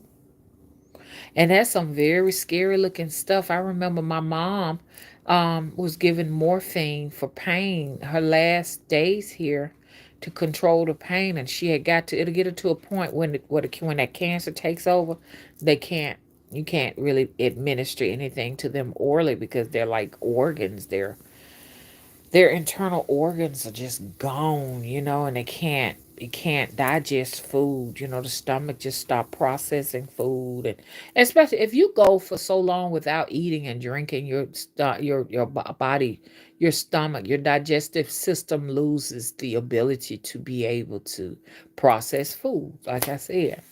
And so I never will forget, she was moaning and moaning and moaning. So I just, as me being a nurse, I propped her up, and she just moaned and wailed in so much pain and agony. I propped her head up, and I tried to administer that morphine, liquid morphine, y'all. And she just spewed it out everywhere. It just was all over the bed, sheets, everything was just, because she just wasn't gonna be taking it. She was just in and out of consciousness. She just wasn't here. And I tried to give her some morphine for her pain, and she just spewed it. And it was purple, a dark, dark, dark, dark, dark, dark purple. She got to the point where she just, she wouldn't take anything, nothing for pain. Oh, she moaned. My dad tried to give her some morphine. She would just spew it out everywhere. And we just got to the point we didn't know what to do. And so she stayed in agony for like 4 weeks. And then finally I said, Dad, I just can't take it. She's suffering so bad. Please. I can't stand to hear her moaning. Let's take her to the hospital. We took her to the hospital, and that's where she passed. Her last final time she passed in the hospital. She was just bleeding out of her bowels, just bleeding, and bruises were all over her arms and legs and feet. She had petechiae. Petechiae is where the blood vessels just burst all over the body. Just blood is just all throughout. I've never seen suffering like I seen with my mom. She had the end, and it was in a pancreas, and it spread to her liver. This is my adopted mother. It spread it to her liver, and it was horrible. So I was there, wanted to stay there and be by her side. Mr. Wood was complaining, I'm ready to eat. I'm ready to eat, and it's very selfish. So I said, okay, I'm going to go and I'm going to fix him something to eat, and then I'll come back. And my dad called me on the phone, said she's gone. So I hurried up and I went back. And when I went back, she was she had a tear down her eye. There was no. I'm hurt to the day. There was no one in that room. My mama had a big teardrop just dropped out her eye, and her mouth was open. And her sister, which is my aunt, came. She was an LPN, and uh, her daughter-in-law came in, Cynthia, and they so we all nurses. So, and my aunt admonished me, and she was like, "Don't you know better? You didn't close her mouth. You were supposed to close her mouth." And she rolled up a towel and she put it under my mom's chin and closed my mom's mouth. And from then on, I knew better, And we said our final goodbyes to my mom. And then when my dad died, I had closed his eyes. I remember what my aunt said. And so when my dad died, I just took, I talked to him. His eyes was, oh, he was in shock. He bled to death too because he had cancer. So they couldn't stop his bleeding, and it was giving blood. It was just pouring right back out of his body. And because he had had prostate surgery, he didn't even make it out of surgery. Y'all, he had a heart attack, and so he was just like this with his eyes wide open. They called me. I was living in Georgia. They called me and said, "Get here fast. I don't think he's gonna make it." And I was angry. I'm like, "You mean to tell me he had the surgery? And he tell me he's gonna have the surgery?" I was so upset because he didn't tell me. And so I drove up there and I was really angry. And I wasn't expecting what I got. What I got was as soon as I walked in the door, and I grabbed his hand. I said, "Daddy, what happened, Daddy? What happened?" I was hysterical. And he was just like in shock. I was holding his hand. His hand was just limp and soft. And then finally I said, "Daddy, I know you don't feel good. Go ahead and see Jesus. It's okay, Daddy, I'm here. Go ahead and see Jesus." And I remember I could telepathically hear him say, "I want you and your sister to take care of each other." His lips were barely moving, like he was trying to talk. Like he was trying to tell me I gonna make it. And I said, "I know, Dad." I said, "Go on over onto the other side where Mama at, okay? It's okay. It's okay." And I held on to his hand. Then they said, "Ma'am, y'all got to leave, ma'am. Y'all got to get out." Because it was me and my children. We was all standing there, you understand? And so we left out because he was in ICU. And they came back to me 5 minutes later. And they said, "I'm sorry to tell you, but your father has passed."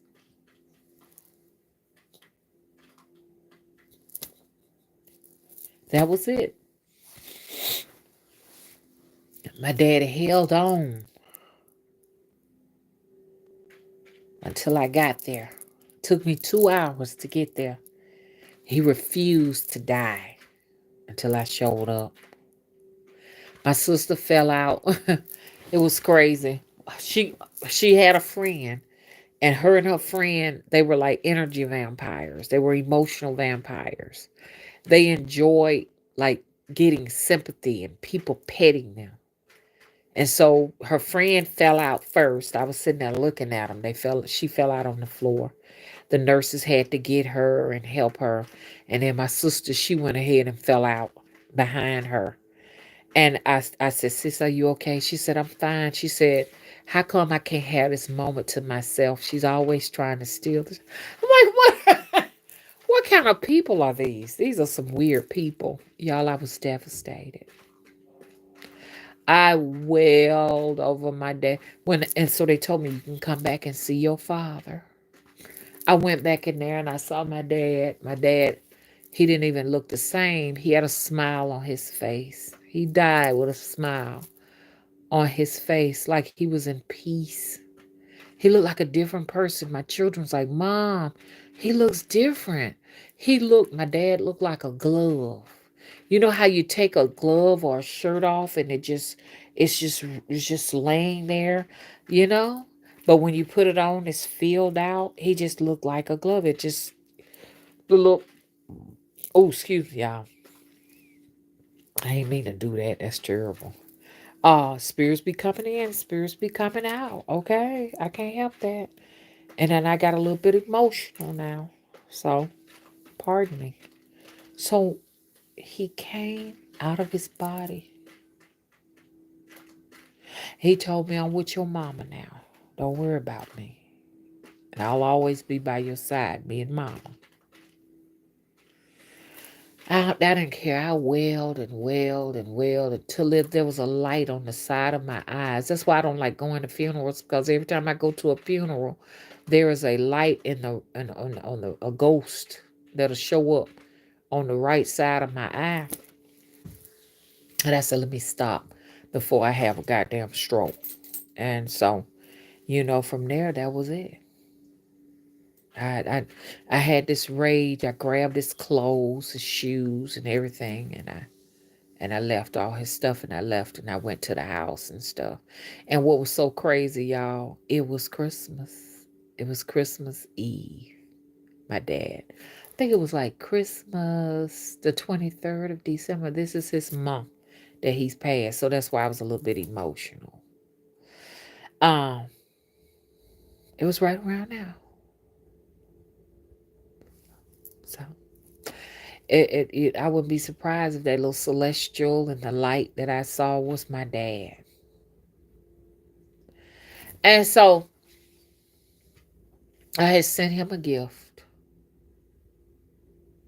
before I even knew anything was wrong with him, before he went to the hospital, before he died, before he had the surgery.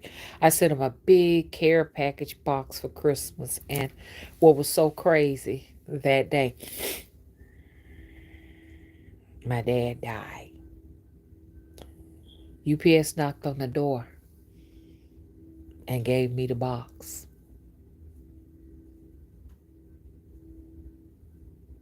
hmm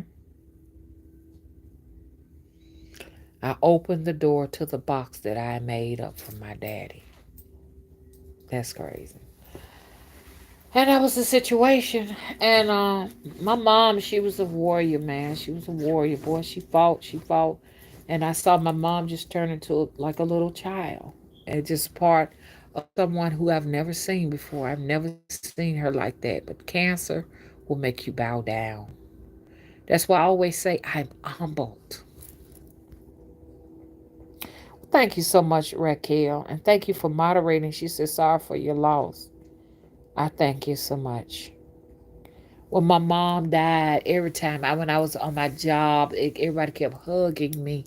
I'm sorry for your loss. I would just boo hoo out and just start wailing. It got to the point I started to hide myself because I didn't want to hear it no more.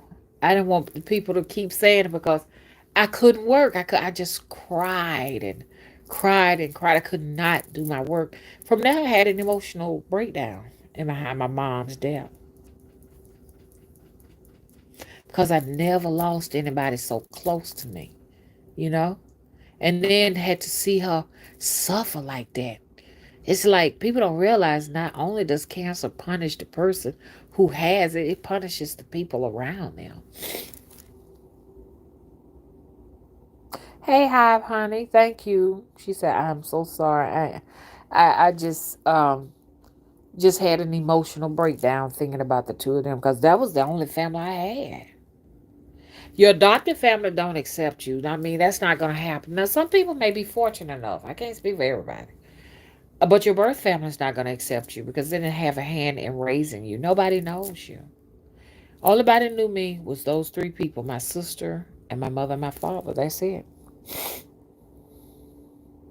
Y'all, my nose is so stuffy because I had to turn the heat back on. Y'all know it's right back to being real cold outside. She traveled. Said I stayed with my husband while he was in the hospital for a condition. Only left his side for a few hours to shower. You really got to watch them advocate for your loved ones. Yeah. And a lot of the times people don't understand that a lot of them don't want you to see them die. My dad didn't want me to see him die. My mom didn't want me to see.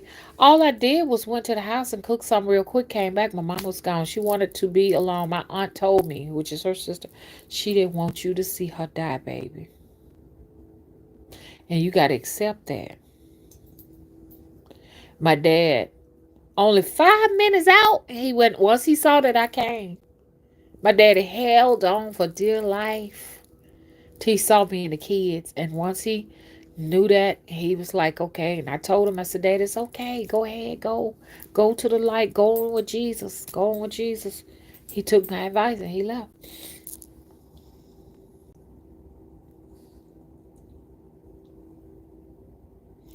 She traveled, said that's why a lot of people don't even like going to the hospital.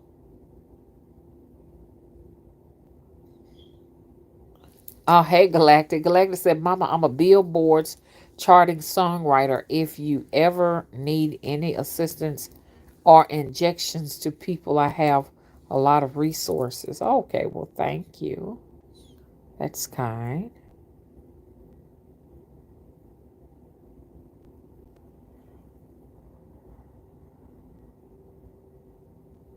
Thank you so much for your donation, Galactic.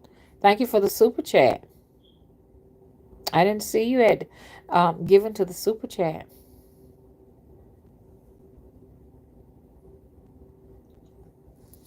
Sacred Truth, how you doing? Says, gotta leave those low vibrational people alone, even though they give me shit. You right.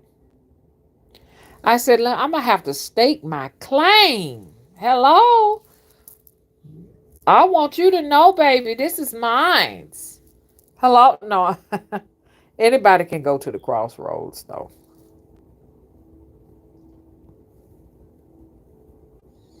Oh, thank you. Mr. Nick, how you doing? Mr. Nick Jack Bam, okay? Says, peace and love, Mama Spiritual. Thank you so much. He says, this happened with my dad. Soon as everyone stepped out the room, he went on home. Yeah, they don't, a lot of them don't want you to see him pass. They want to be strong up until the very, very end.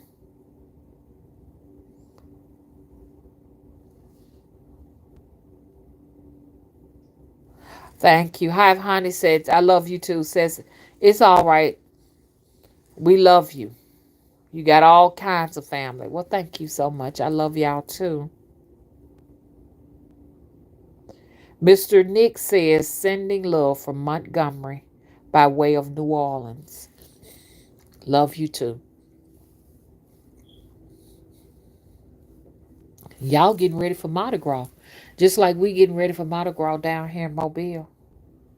Mardi Gras, I don't know, is Mardi Gras in February this year or March?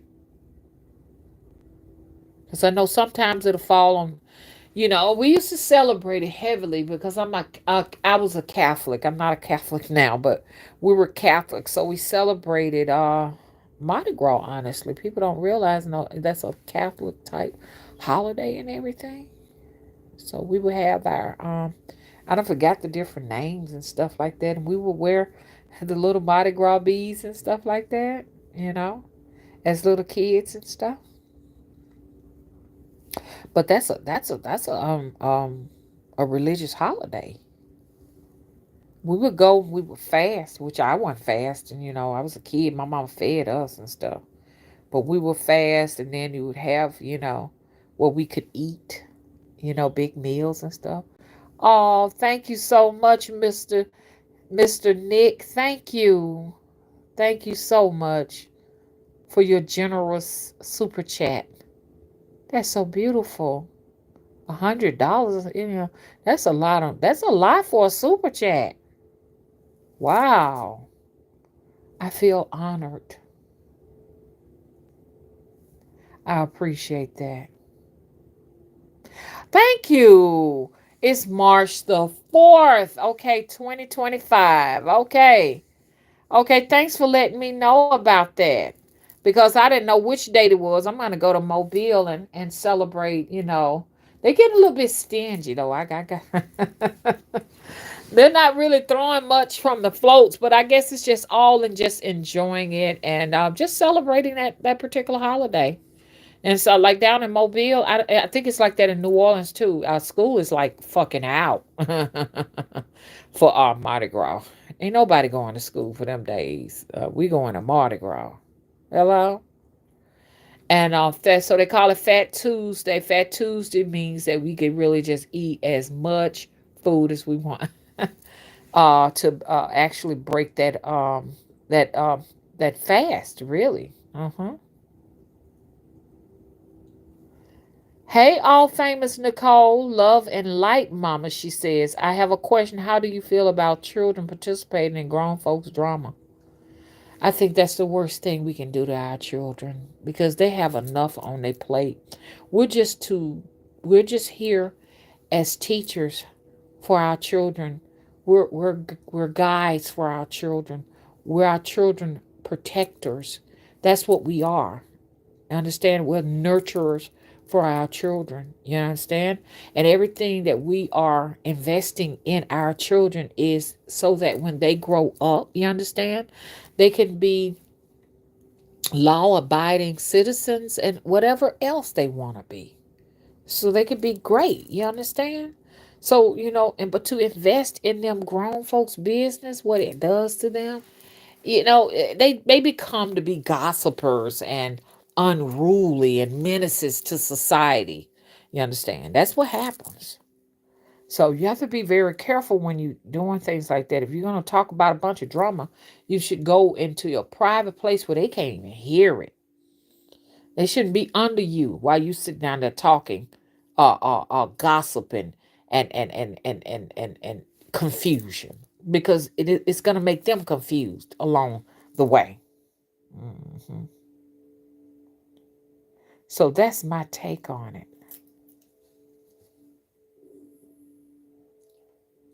Okay, Mr. Nick says, we are connected.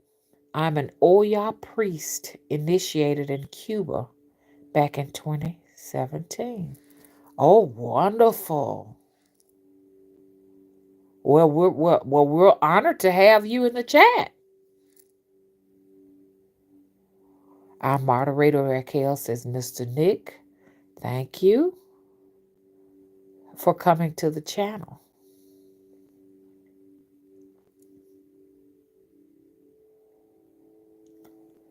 Mr. Nick says, then the goddess called me, and I've been a practicing Hindu since April 2023rd. Only black man at the temple I visit, but spirit is in charge. Raquel, our moderator, says that my Cash App is available, $venitaluv.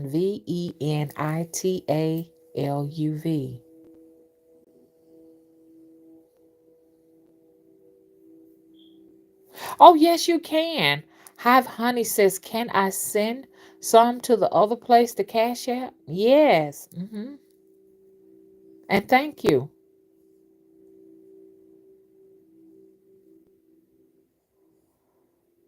Much love to you, all famous Nicole. So what I want to do is for you all who want to come back, what I'm getting ready to do, I'm fixing to get ready to make up my bed, hop in the tub, dry off real good, put me on some thick warm clothes, get my breakfast ready, and me and my little doggy, we're going to be outside. I'm going to start this video back up again. How about that? Okay, thank you, She Traveler. Our moderator says you can also cash out $venitaluv, or you can PayPal spirittree41 at yahoo.com. And y'all, I'm an Aquarius, so I had no business getting emotional for a minute there. But when I talk about somebody I motherfucking love, one thing about us Aquarius is when we talk about the people we love, we do show emotions because, they said we are detached and, they said we're detached. And I don't know where that comes from. We're detached. Maybe our facial expressions may show some detachments. I don't know. But I'm no, no, no, no. We actually have emotions. We have concern. We love people. You see what I mean? We feel pain. We have emotions. But people say, oh no, they're detached and they don't have compassion. I don't know where that comes from. But how can we be humanitarians if we don't have compassion for people? Huh? So if you hear an Aquarius kind of lose it for a minute, you best better believe they're very passionate at that moment. You better believe it. I'm very passionate about my parents because my parents came and they uh they invested in me. They sure did. When the others were not allowed to do it or they couldn't do it, my mom and my dad they did it.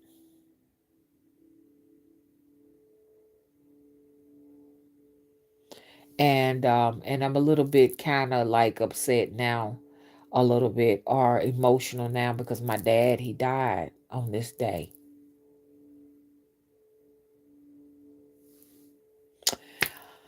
Uh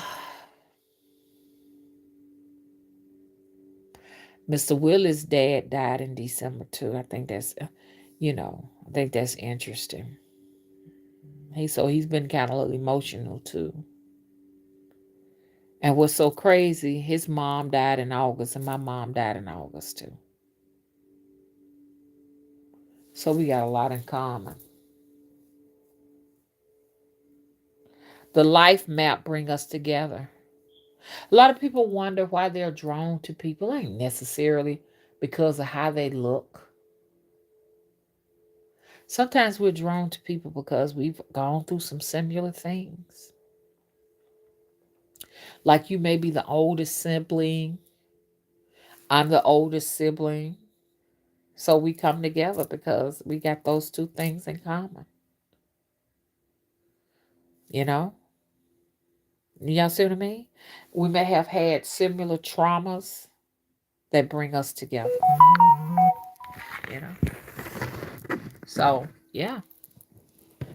I am so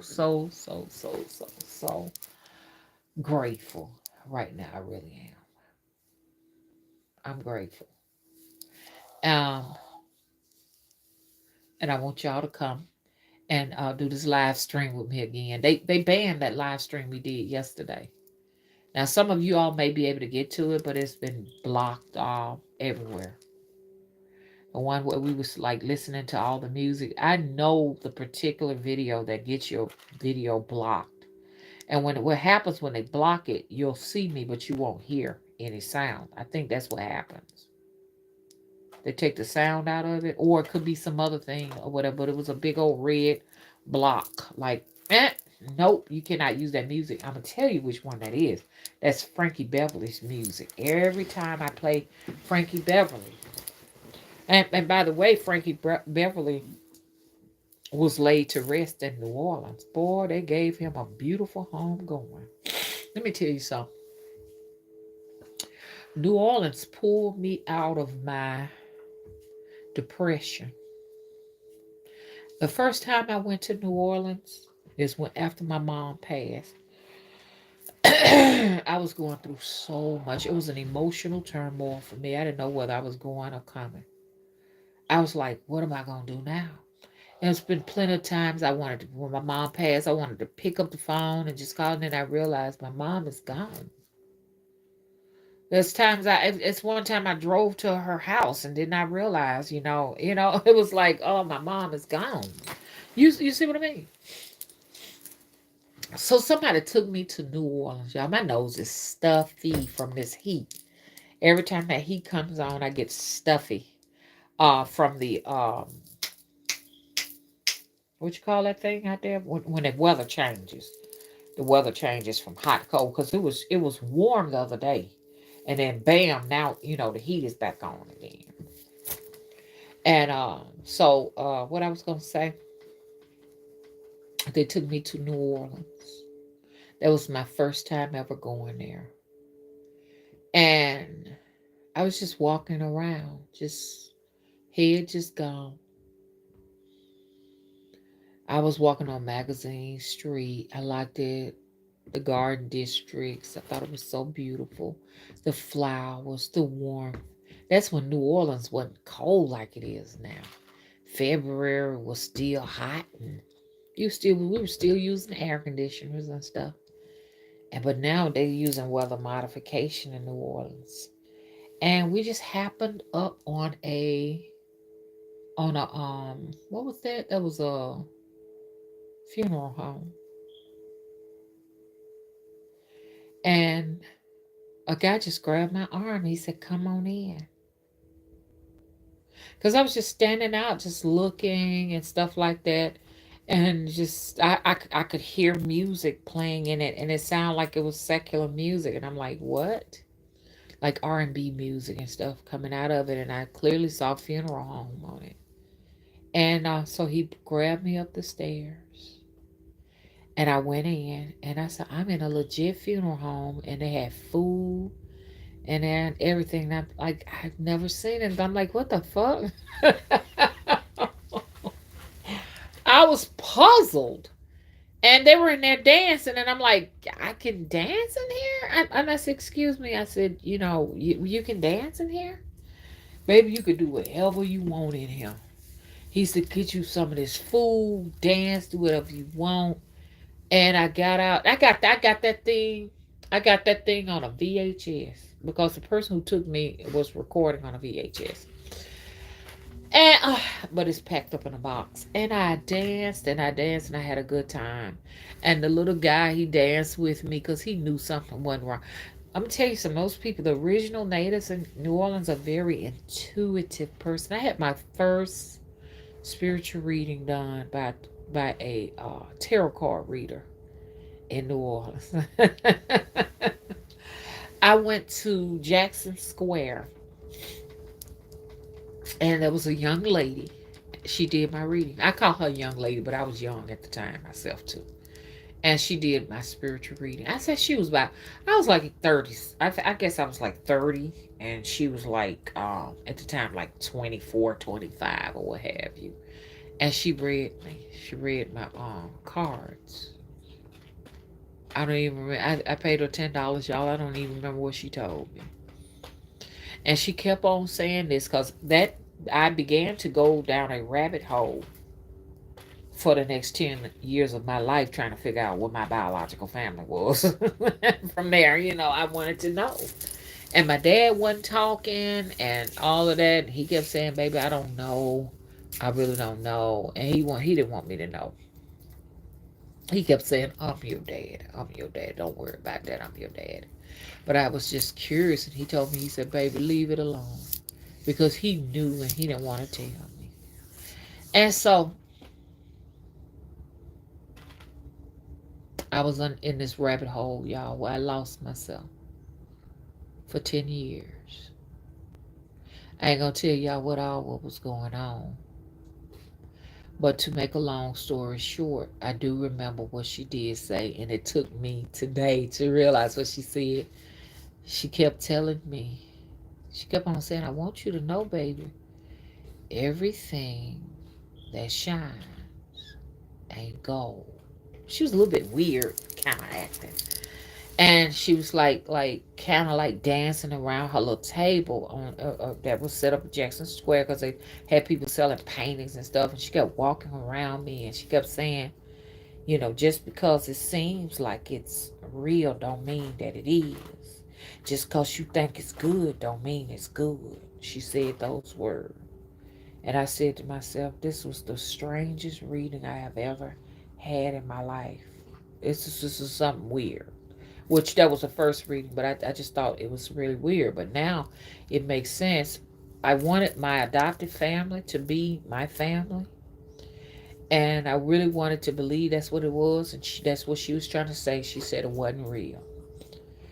Just because it shined them. Because, they thought they were kind of wealthy on my mom's side. And I really wanted to be from that bloodline. I really did. Remember, I told you they were like descendants of Jamaicans and stuff like that. And so now it makes sense. She kept on telling me just because just kept saying that over and over and over again. So now I see what she was trying to tell me. She was trying to spare me some heartache too. That's what she was trying to do. And go ahead on and get to the source and find out where you really from. Because boy, you talking about it was, ooh, it was a man. Oh, I ain't even gonna talk to y'all about that mess. That was a mess. Everybody was putting a 2 cent in. Oh, is this, is that? People was running and everything, and people's skeletons was falling out their closets. A couple of the women who got rid of their babies and stuff, because back then in the day, if you were pregnant and you didn't want to shame the family, they'll send you down to the country to have your baby. So two of the women, come to find out, it was really digging up bones. They was like, "Oh, don't put me in this." It was crazy. And the people on our side of the family said, "This is ridiculous. Why are they acting this way?" And now, as a mature person, I realized that what I was doing was opening up some old wounds for a lot of them. Even when I came over to my birth family, it was like opening up old wounds because it was a huge mess over there. And so for a long time, y'all, I was in a 10-year rabbit hole. I didn't know what was going on, but I know now. I know now. I had to figure it out the hard way. So I always tell people I got bought sense over here. It was bought.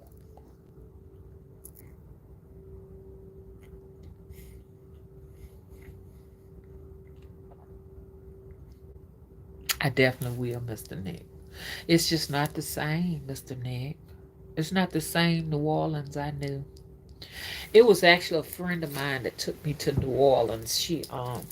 Me and her went to the University of Alabama in Birmingham, UAB, and we was trying to study. We were studying nursing and stuff like that. So me and her, our scores just were not high enough to get in that baccalaureate nursing program. So I had a 2.5, but they said that one you needed a 2.0 to get in. Only had a 2.5, and she was sitting at like a 2.7, and they told us that was not good enough, and they said that you needed, like, the people who were getting in were like 3.0s, which we found out was not true. Because one lady, she said, oh no, she said, I got in there with a 2.0. A friend of Willie's, she got in there, she got in the program. But if you like had some clout where maybe your dad or your mom or some family members were politicians, it was very political at that point because it was a lot of competition. Everybody wanted to get in that nursing program, and so me and her. As a matter of fact, her name was Tammy, and Tammy was from New Orleans, and she actually took me there when my mom had passed. Me and her was the bestest. We were besties and everything. And me being an Aquarius, I did let her down, so we lost our relationship. I can say I can say it. It was terrible what I did. She wanted me to be one of her maid of honors, and I was not able to do it, y'all. I couldn't do it. I didn't have the money to do it. I let her down, so we lost our relationships. But we were ride or dies, and I can accept it. Me being an Aquarius, you know what I mean. I couldn't do it. I went into my shell and I did my thing. I just made my confession to y'all. But she took me there. I stayed at her house and everything, and she recorded it. She was there. She was there for me. I mean, I can't even tell y'all what all this lady did for me. I got some angels out there, you hear me? And she's one of them. And I got another person that I call from time to time. I have I have a few angels. Like when I really, really, really, really need them. Now I can't keep up with her because she lives in Alexandria. Me and her lost contact, but I still have. an angel left. I'm not talking about my daughter. I would never put my burdens on my daughter. I take her burdens off of her. So, I call her and say, baby, did you have anybody in that chair? I said, no, no, you can't do that. I'm your mother. You my business. Okay? So no, no, no, no, no, no. I don't play about my babies now. You ain't finna get here where I'm at and have gray hair all over your head, baby. It comes a time for that. And nobody should be even messing with a lot of this stuff, these burdens of people until they least and they I would recommend at least about 50. I know what y'all said, Mama, you done raised the bar again. Well, if I could go back, I probably wouldn't have started doing what I'm doing until I turned 50 because I have prematurely grayed. And if you have children, please don't. People be throwing energy at you. They throw energy at your children, your little ones, and things of that nature.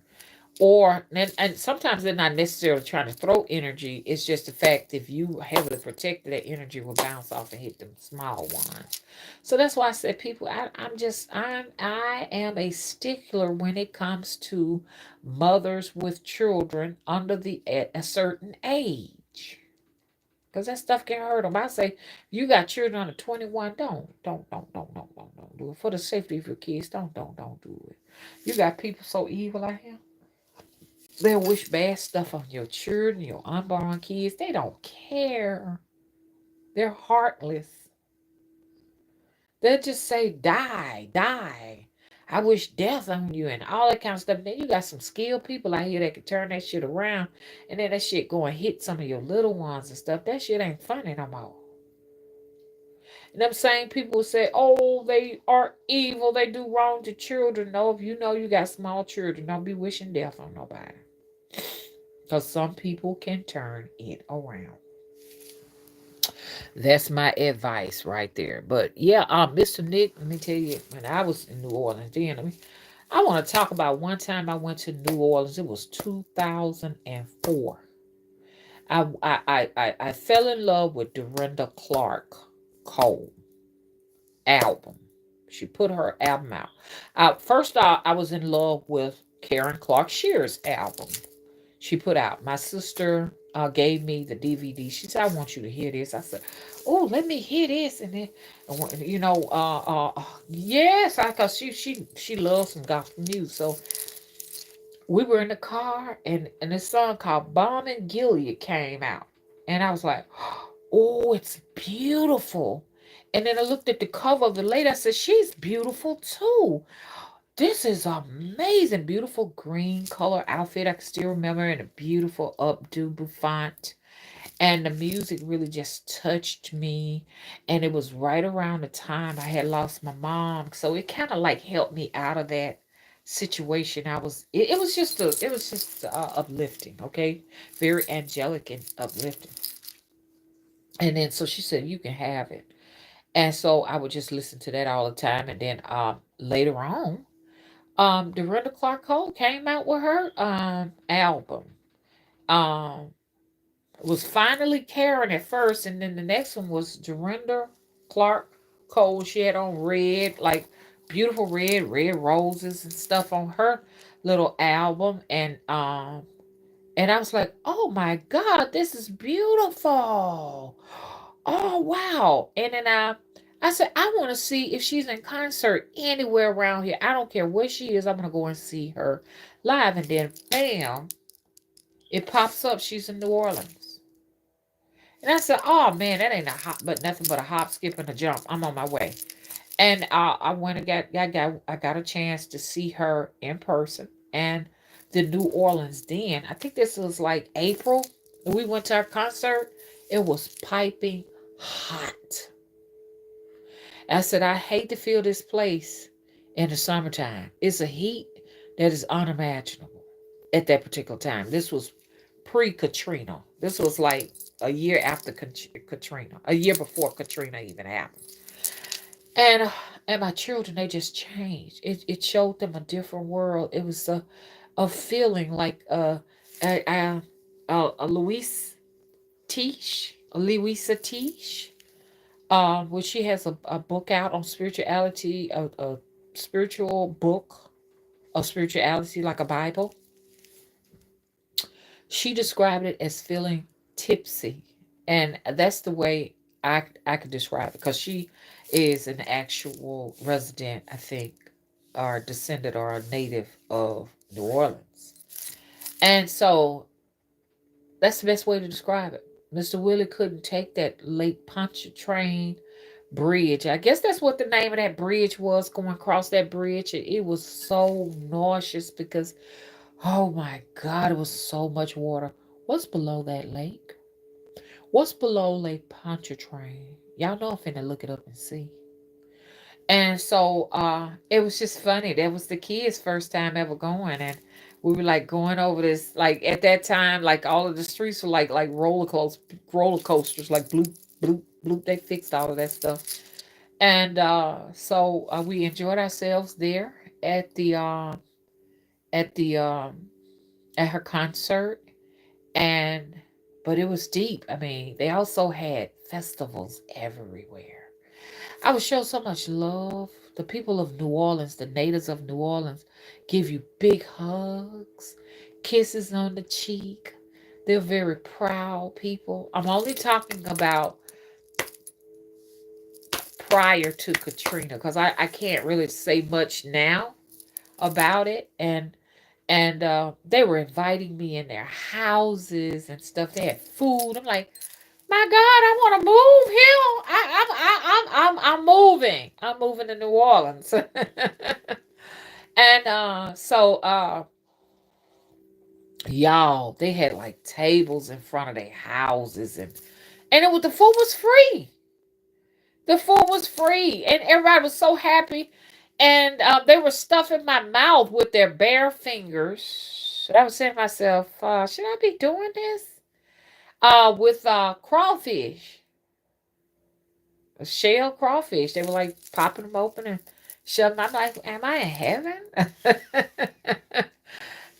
Crawfish, and like they would have these long tables, y'all. And they would have like these plastic table covers on them, and they would have like, that's what a true seafood boil came from. If y'all didn't know it, it came from New Orleans.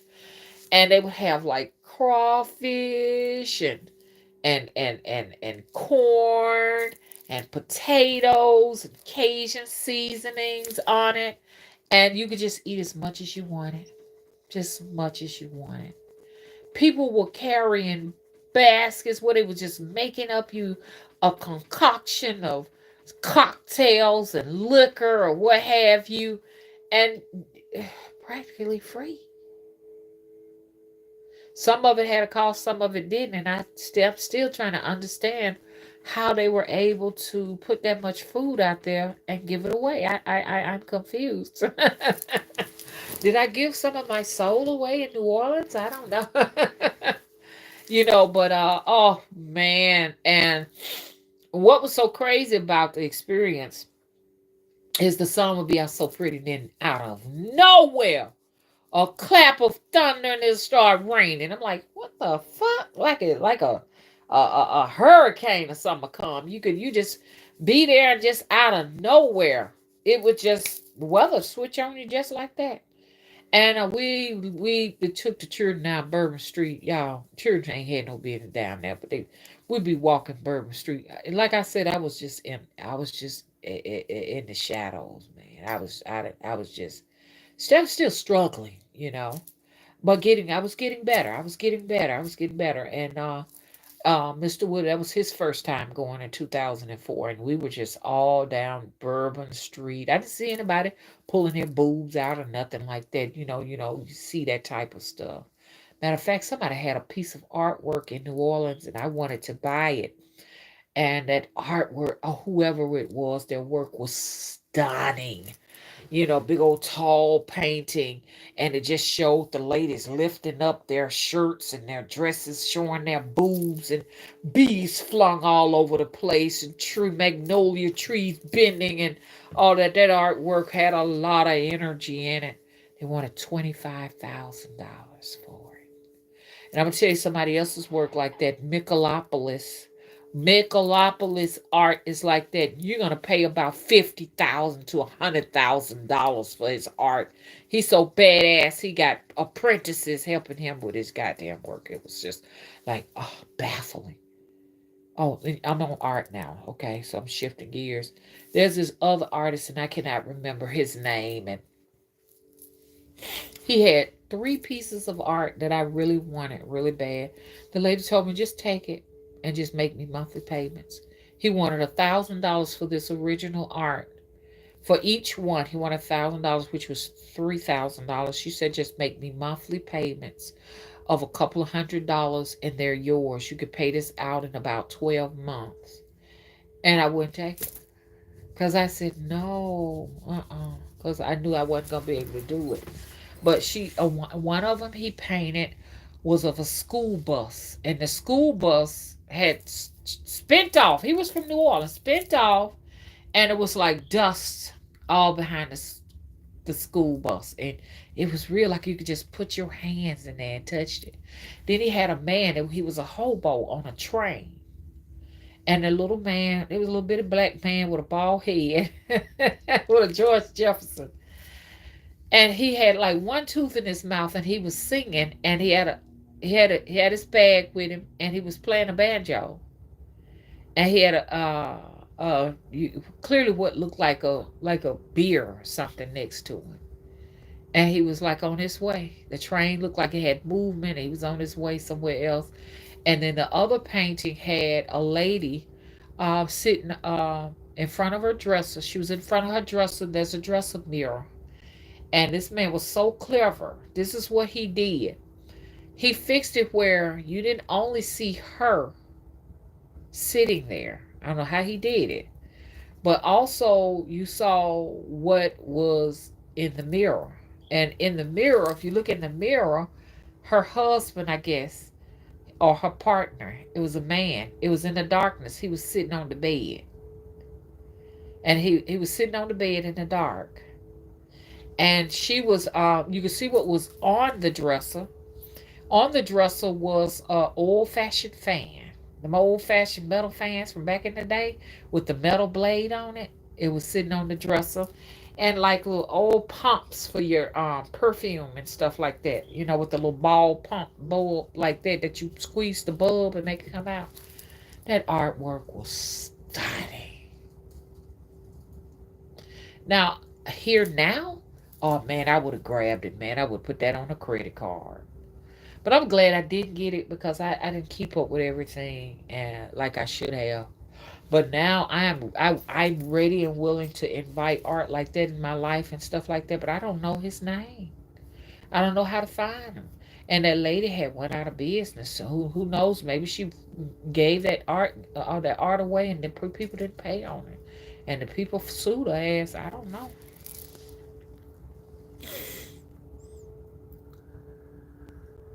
Thank you. Mr. Nick says Lionel Milton does great art, local artist. You know, I'm going to look him up. I'm definitely going to look him up. I used to, on Times Square, are the artists still going to Times Square with their artwork? Because I know a lot back in the day, they would be at Times Square and they would be painting art on demand. And I mean, them motherfuckers know they can paint. God damn, god damn.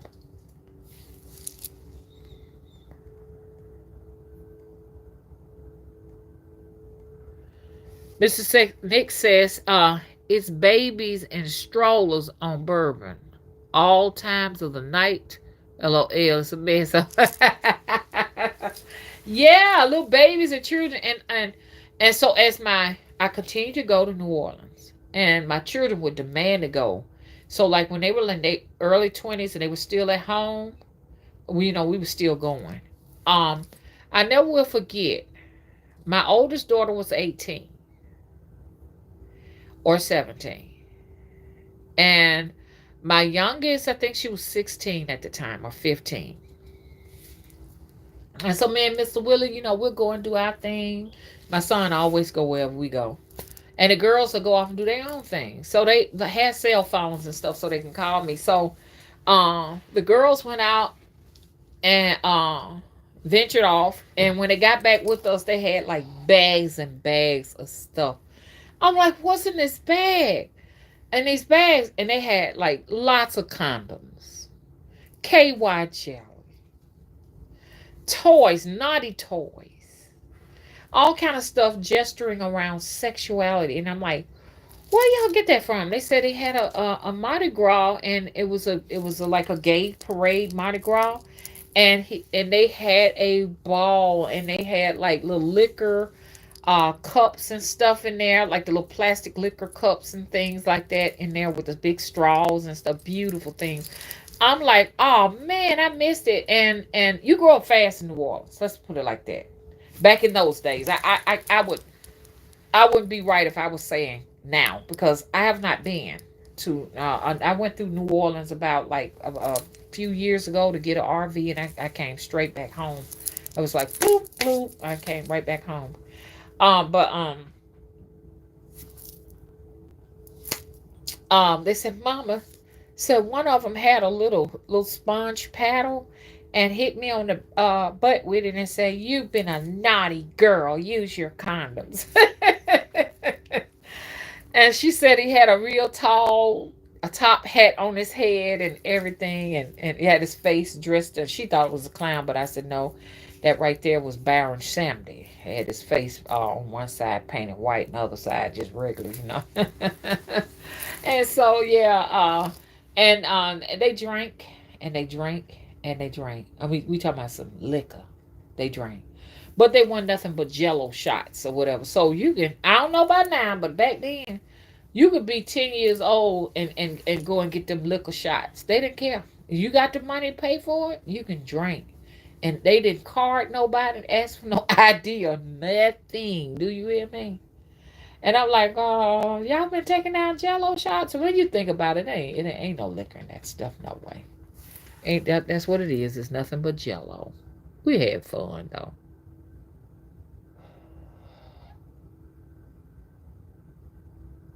Okay, so they still doing art in Jackson Square. Okay, it's good to know that, because there's a lot of talented artists down there.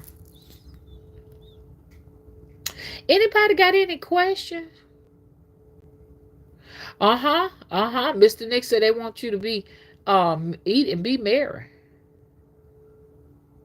Uh-huh. Raquel, our moderator, said Mother Wisdom Tree and Mr. Nick. Uh I still have that book, Jambalaya. That was one of my first readings. Yes. Oh, great. Raquel, it's a Bible. It's a spiritual Bible. That's what it is. I still got mine too. I got it in the temple on the shelf. I'm gonna buy another one though to go in here so I can have it. Yes. Mr. Nick said it's our African roots. We thrive when we live as an interconnected village. Okay. Aja. Yeah. I'm glad to know you still have your book with you. I mean, it just never goes out of style. It's a guide, you know. I mean, she Louisa really broke that book down. She really did, and she was on this bandwagon before all of us was on the scene. Okay, good. Mr. Nick said that same love is still there. I'm glad to know that.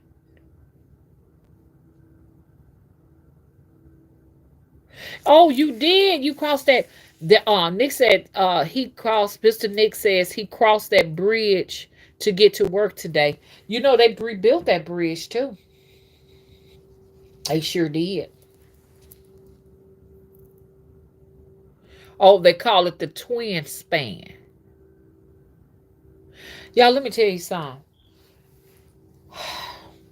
I was riding around in New Orleans, y'all. And so they have to let the streets up in the air. Mr. Nick, you probably know where this place is.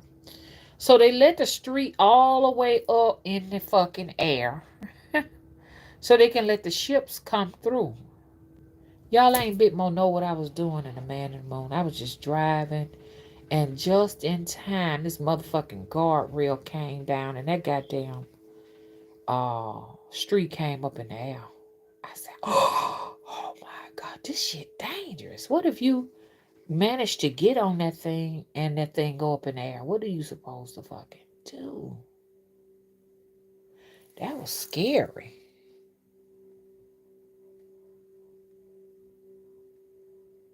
Mr. Nick says Louisa Tish, the old tune priestess, wrote Jambalaya. Yes. Thank you for giving me the name. There is. Mr. Nick said there's healing there, but then you got to be careful now. I got me, my son got fucked up in New Orleans, and I got fucked up in New Orleans too. So there's a lot of people, there are a lot of you just got to really make sure you know what you're doing. You can get cursed over there too, Carl. I never will forget one Mardi Gras. My son was driving, and I was just admiring this beautiful house. I said, "Ooh, that's a beautiful house." And because they decorate for Mardi Gras, they have all the Mardi Gras decorations and all of that stuff up. And I'm glad I thought about this because I got to decorate the temples outside with Mardi Gras. So we just parked right there in front of it, and we was admiring it and stuff. And then this lady, it was a weird lady. This is when New Orleans was warm, in February. It's not it be cold in February now. She had this long trench coat on, kind of heavy set, tall lady, and she had an afro, I guess, and she had a big bag, and she saw us. She walked up on us and she started walking backwards. I don't know what that meant. And I said, well, I be doggone, what is this? I said, oh, Lord. It was over in Gretna. And I'm sure you heard of Gretna, Mr. Nick.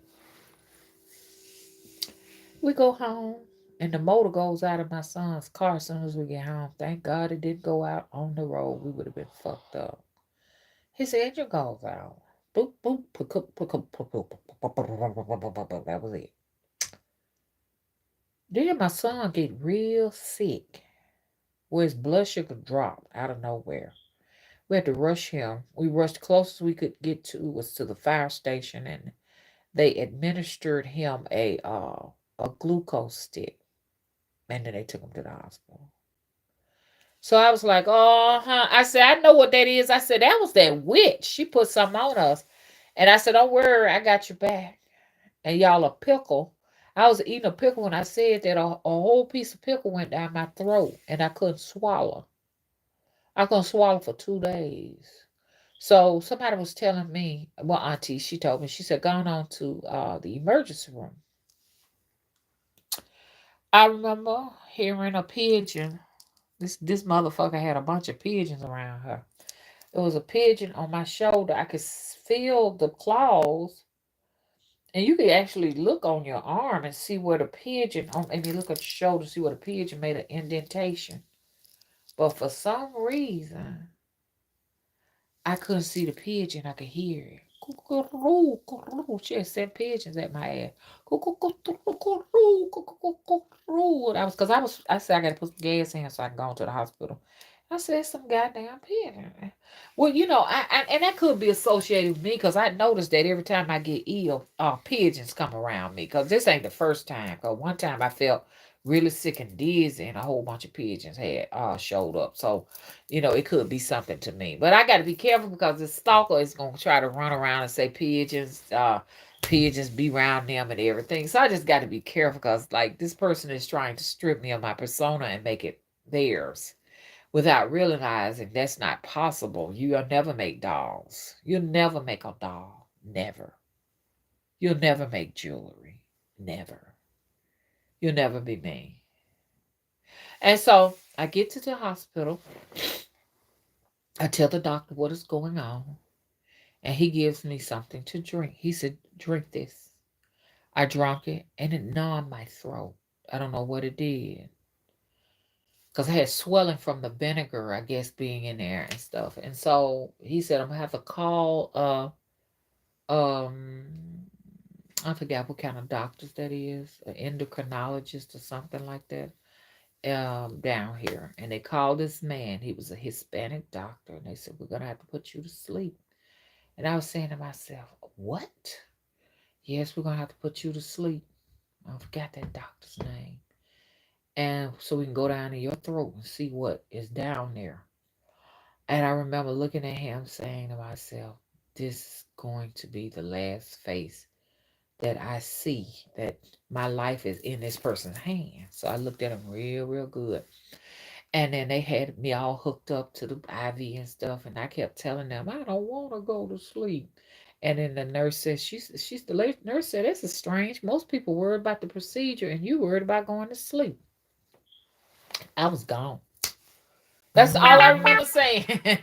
They had to put me on. It was just like bam, like that, and then they put a breathing tube down my throat. And when they went and put that breathing tube down in my throat, this whatever he was, and this endocrinologist fed that tube down my throat all the way down to my small intestines and everything. They was looking for whatever this was that was lodged down my throat. Mr. Willis said he had a hard time waking me up. They had to come in and wake me up, and I woke up. Mr. Willis was nervous. He was scared because I told him, "Don't tell the children. Don't tell the children." And he couldn't help it. He went and he called and told him, but he was scared. And so I woke up and I was real groggy. I was real sleepy. My throat was killing me from having a pipe down my throat. That's something you don't want to be intubated. That's the worst thing they can do. Took me a long time to get over that intubation. For a long time I couldn't really eat anything. I lost a lot of weight because that pipe was down my damn throat. When I don't remember nothing, Mr. William had to get the report from the doctor because I was under heavy anesthesiologist. When I came through and I could think and remember, he said that the doctor said he didn't see nothing in my throat.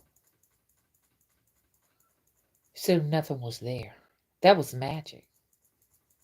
Me saying I had and so I never say this again. I never say I have my son's back no more. Because when you become grown, all of your transgressions and all that you have done becomes yours, and that stuff can kill you. It can kill you. You understand? I can assist you in any kind of way I can. But if you around here laying with the wrong people and you doing things and I don't know what you doing. I don't I just your karma is your karma. I ain't bearing nobody's karma. Okay? Even my grandbaby has somebody to bear his karma. Okay? He has a mother. So I ain't bearing no karma for nobody. Cause that shit almost took me out. In the end, my auntie took the hit. She said, I see that lady right now, because she put some work on her. So I see that lady right now. They putting her in an ambulance right now. Because that shit almost took me up off this planet. So, no. Don't ever bear nobody's karma. I don't care who they is if they grown. Now, you can do that for your little ones because your little ones are innocent. They're new in the world. They haven't even gotten a chance to live in the world. But don't ever do that for a grown ass motherfucking person. No, ma'am. So that's the moral of that story.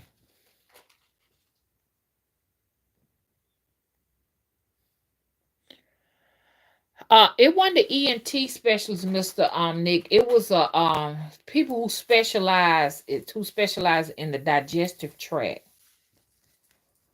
And I cannot think of that doctor name. I mean, what type of doctors those are. I call them an endocrinologist. I don't think that's what it is. I may have to look on my phone and see what they call doctors like that. Yep. Hey, she traveled. Thank you for moderating. She said, thank you for moderating. She said, clocking in to work now. I enjoyed the live, Mama. Everyone have a great, blissful day. Have a blissful day. You too. Hey, Chastain Stone. Thank you for moderating. Grand rising to you too. Yeah, so in other words, Mr. Nick, we wound up getting a somebody put some work on us down there in New Orleans. They sure did. I sure got some shit on me.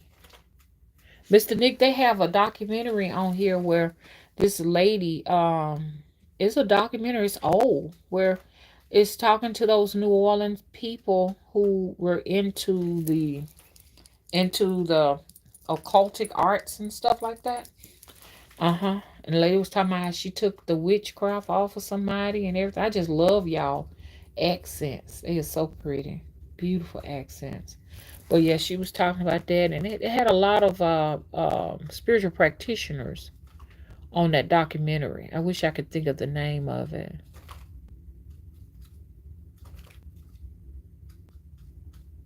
Uh-oh. Oh, Mr. Nick said, you right. We got about 3 bridges that split and ships go through them. I had to treat a few patients whose vehicles got stuck. Oh, shit. And they were injured because the bridge didn't come down properly. Dang. Dang. I want to know where them bridges at so I can make sure I can keep avoid riding across one of them because that thing pulled up in my face real quick. That thing was something went down and then down the damn bridge went up in the air in my face like that, and it scared the living daylights out of me. I wish somebody could have prepared me for all of that before I. I'm like, why didn't somebody tell me? I know you all have to y'all don't bury y'all deceased under the ground either. That y'all have them in the little tombs and stuff like that. I thought that was very interesting. It's like that in Haiti too. You know, a lot of the bloodline is Haitian in New Orleans, French, yeah, African, and European, yeah, and Native American, yeah. So that's another reason why you just don't bother people. Know I'm warning y'all. I ain't talking about y'all in the chat. I'm just talking about people who think that they big and bold enough and want to show how brave they are. It's not even worth it. Just leave it alone. Walk away. Walk away. It's not worth it. Because they got them Haitian protective spirits on them too. Okay, y'all, I'm finna get ready to start my day. Meet me outside. Yes, I do let people visit the temple. You're welcome to come, Mr. Nick. Yes, come right on. Okay, our moderator said yes, only with appointments. Because if you just show up, ain't nobody there. You've been wasted a trip, so you definitely got to make an appointment. I'm hoping that one day me and all, well, any of you all can come, but especially my moderators, we can all just come in and have a conference together and everything. And would any of my moderators be interested in a conference call or anything like that, and us discussing coming together? Press one if y'all interested in that. My feelings ain't gonna be hurt. I mean, just press one, even if you're not a moderator. My feelings won't be hurt. I'm waiting on my one now. Y'all embarrassing me now. I'm waiting. Nobody. I got my moderators in here, and ain't nobody pressing one. Nobody's pressing one. I'm waiting. Okay, Raquel. Thank you for saving the day. Okay, I definitely will. Boogie Man say you be safe out there, Miss Mother Wisdom Tree, and much love from Chicago. Much love from Alabama too.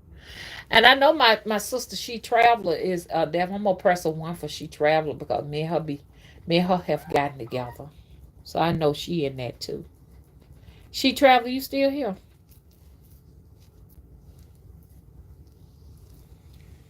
Okay, Christopher. I can always count on you, Christopher. We're gonna have a phone conference on WhatsApp. So we keep our. Okay, thank you for giving me 2 ones. Thank you, Christopher. Gail, where are you? I know Gail will be there too. Cause me and Gail, we talk over the phone. Oh, Gail Jones and Misty Owl would like to. It don't even show. It on here. And Dark Goddess, yeah, Dark Goddess, that's my girl. She's an Alabamian. Uh huh. You crocheting? Oh, I just, Christopher, you crocheting? I just showed off one of my crochet scarves yesterday. I had it on my live stream. I love to crochet too when I have the time, because people don't realize people who crochet are very dedicated. You understand what I mean? And they are very it takes some energy to do it. They're very energetic. You can say all day long I can crochet, but if you ain't got the energy to put in it and the time to put in it or whatever, it don't make no difference. So Christopher, I'm gonna be looking for you to crochet me a big old granny square, a queen size to go on my bed. Just tell me how much it gonna cost. I cannot make a granny square. I'm just a basic crochet stitcher. That's very, very basic.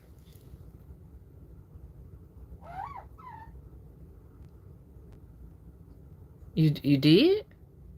Wait. Now you gotta explain that to me. Crystal said I just cornstarched some crochet snowflakes for my co-workers as a gift. Please explain that to me. Okay, I got you. Raquel said they are not in the chat, but I know that would that they would like to chat visit temple as well. Yes, Raquel. Yes. Oh, Chastain Stone, she says she's just pressed one too. So I have two moderators that are definitely coming. I know she traveler would come and Gail too. Y'all, y'all just let me know. We're gonna come together. We're gonna do the WhatsApp. I want to definitely collab with you all and show you all my appreciation because like y'all don't realize that if y'all weren't doing what y'all were doing, the chat will be taken over by trolls. And once one troll see they can get away with it, then you just have an audience full of trolls. Then your audience don't really want to comment because they don't want to be in that confusion. Yes, you're right, Aja. Oh, it makes the. Oh, I know what you're talking about now, Christopher. It makes the crochet snowflakes hard. Oh, and you can hang them on your Christmas tree. I know exactly what you're talking about. Cool. So you only what colors do you do them in a lot of different colors or only just white? I mean that's a dumb question. Of course, if it's a snowflake, it only would be in white. Excuse me, y'all. I just keep on burping. It's time for me to drink some. I'm gonna have to drink some lemon water. Excuse me for burping. That's terrible. Crystal say yes. I'm very into vintage crochet. Oh, white with silver tinsel in it. LOL. Aha. Beautiful. So what you do? You dip it. You make your cornstarch water and then you dip it in there.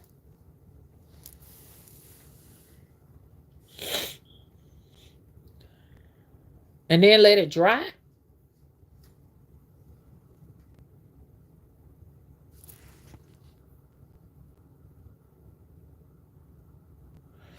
Oh my goodness. Who taught you how to do that? Did your grandma teach you how to do that? I almost forgot about that. I used to see that as a little girl. People would have it on their Christmas tree. I better go ahead on a bathe and eat now. My stomach is growling, y'all. Oh, YouTube taught you everything. Wow. The YouTube is the elder, huh? It's the teacher, the painter, teach us how to paint, how to draw, how to build houses. Man, even how to start a business and everything. And gosh, even teach you how to smoke marijuana. What YouTube won't teach you.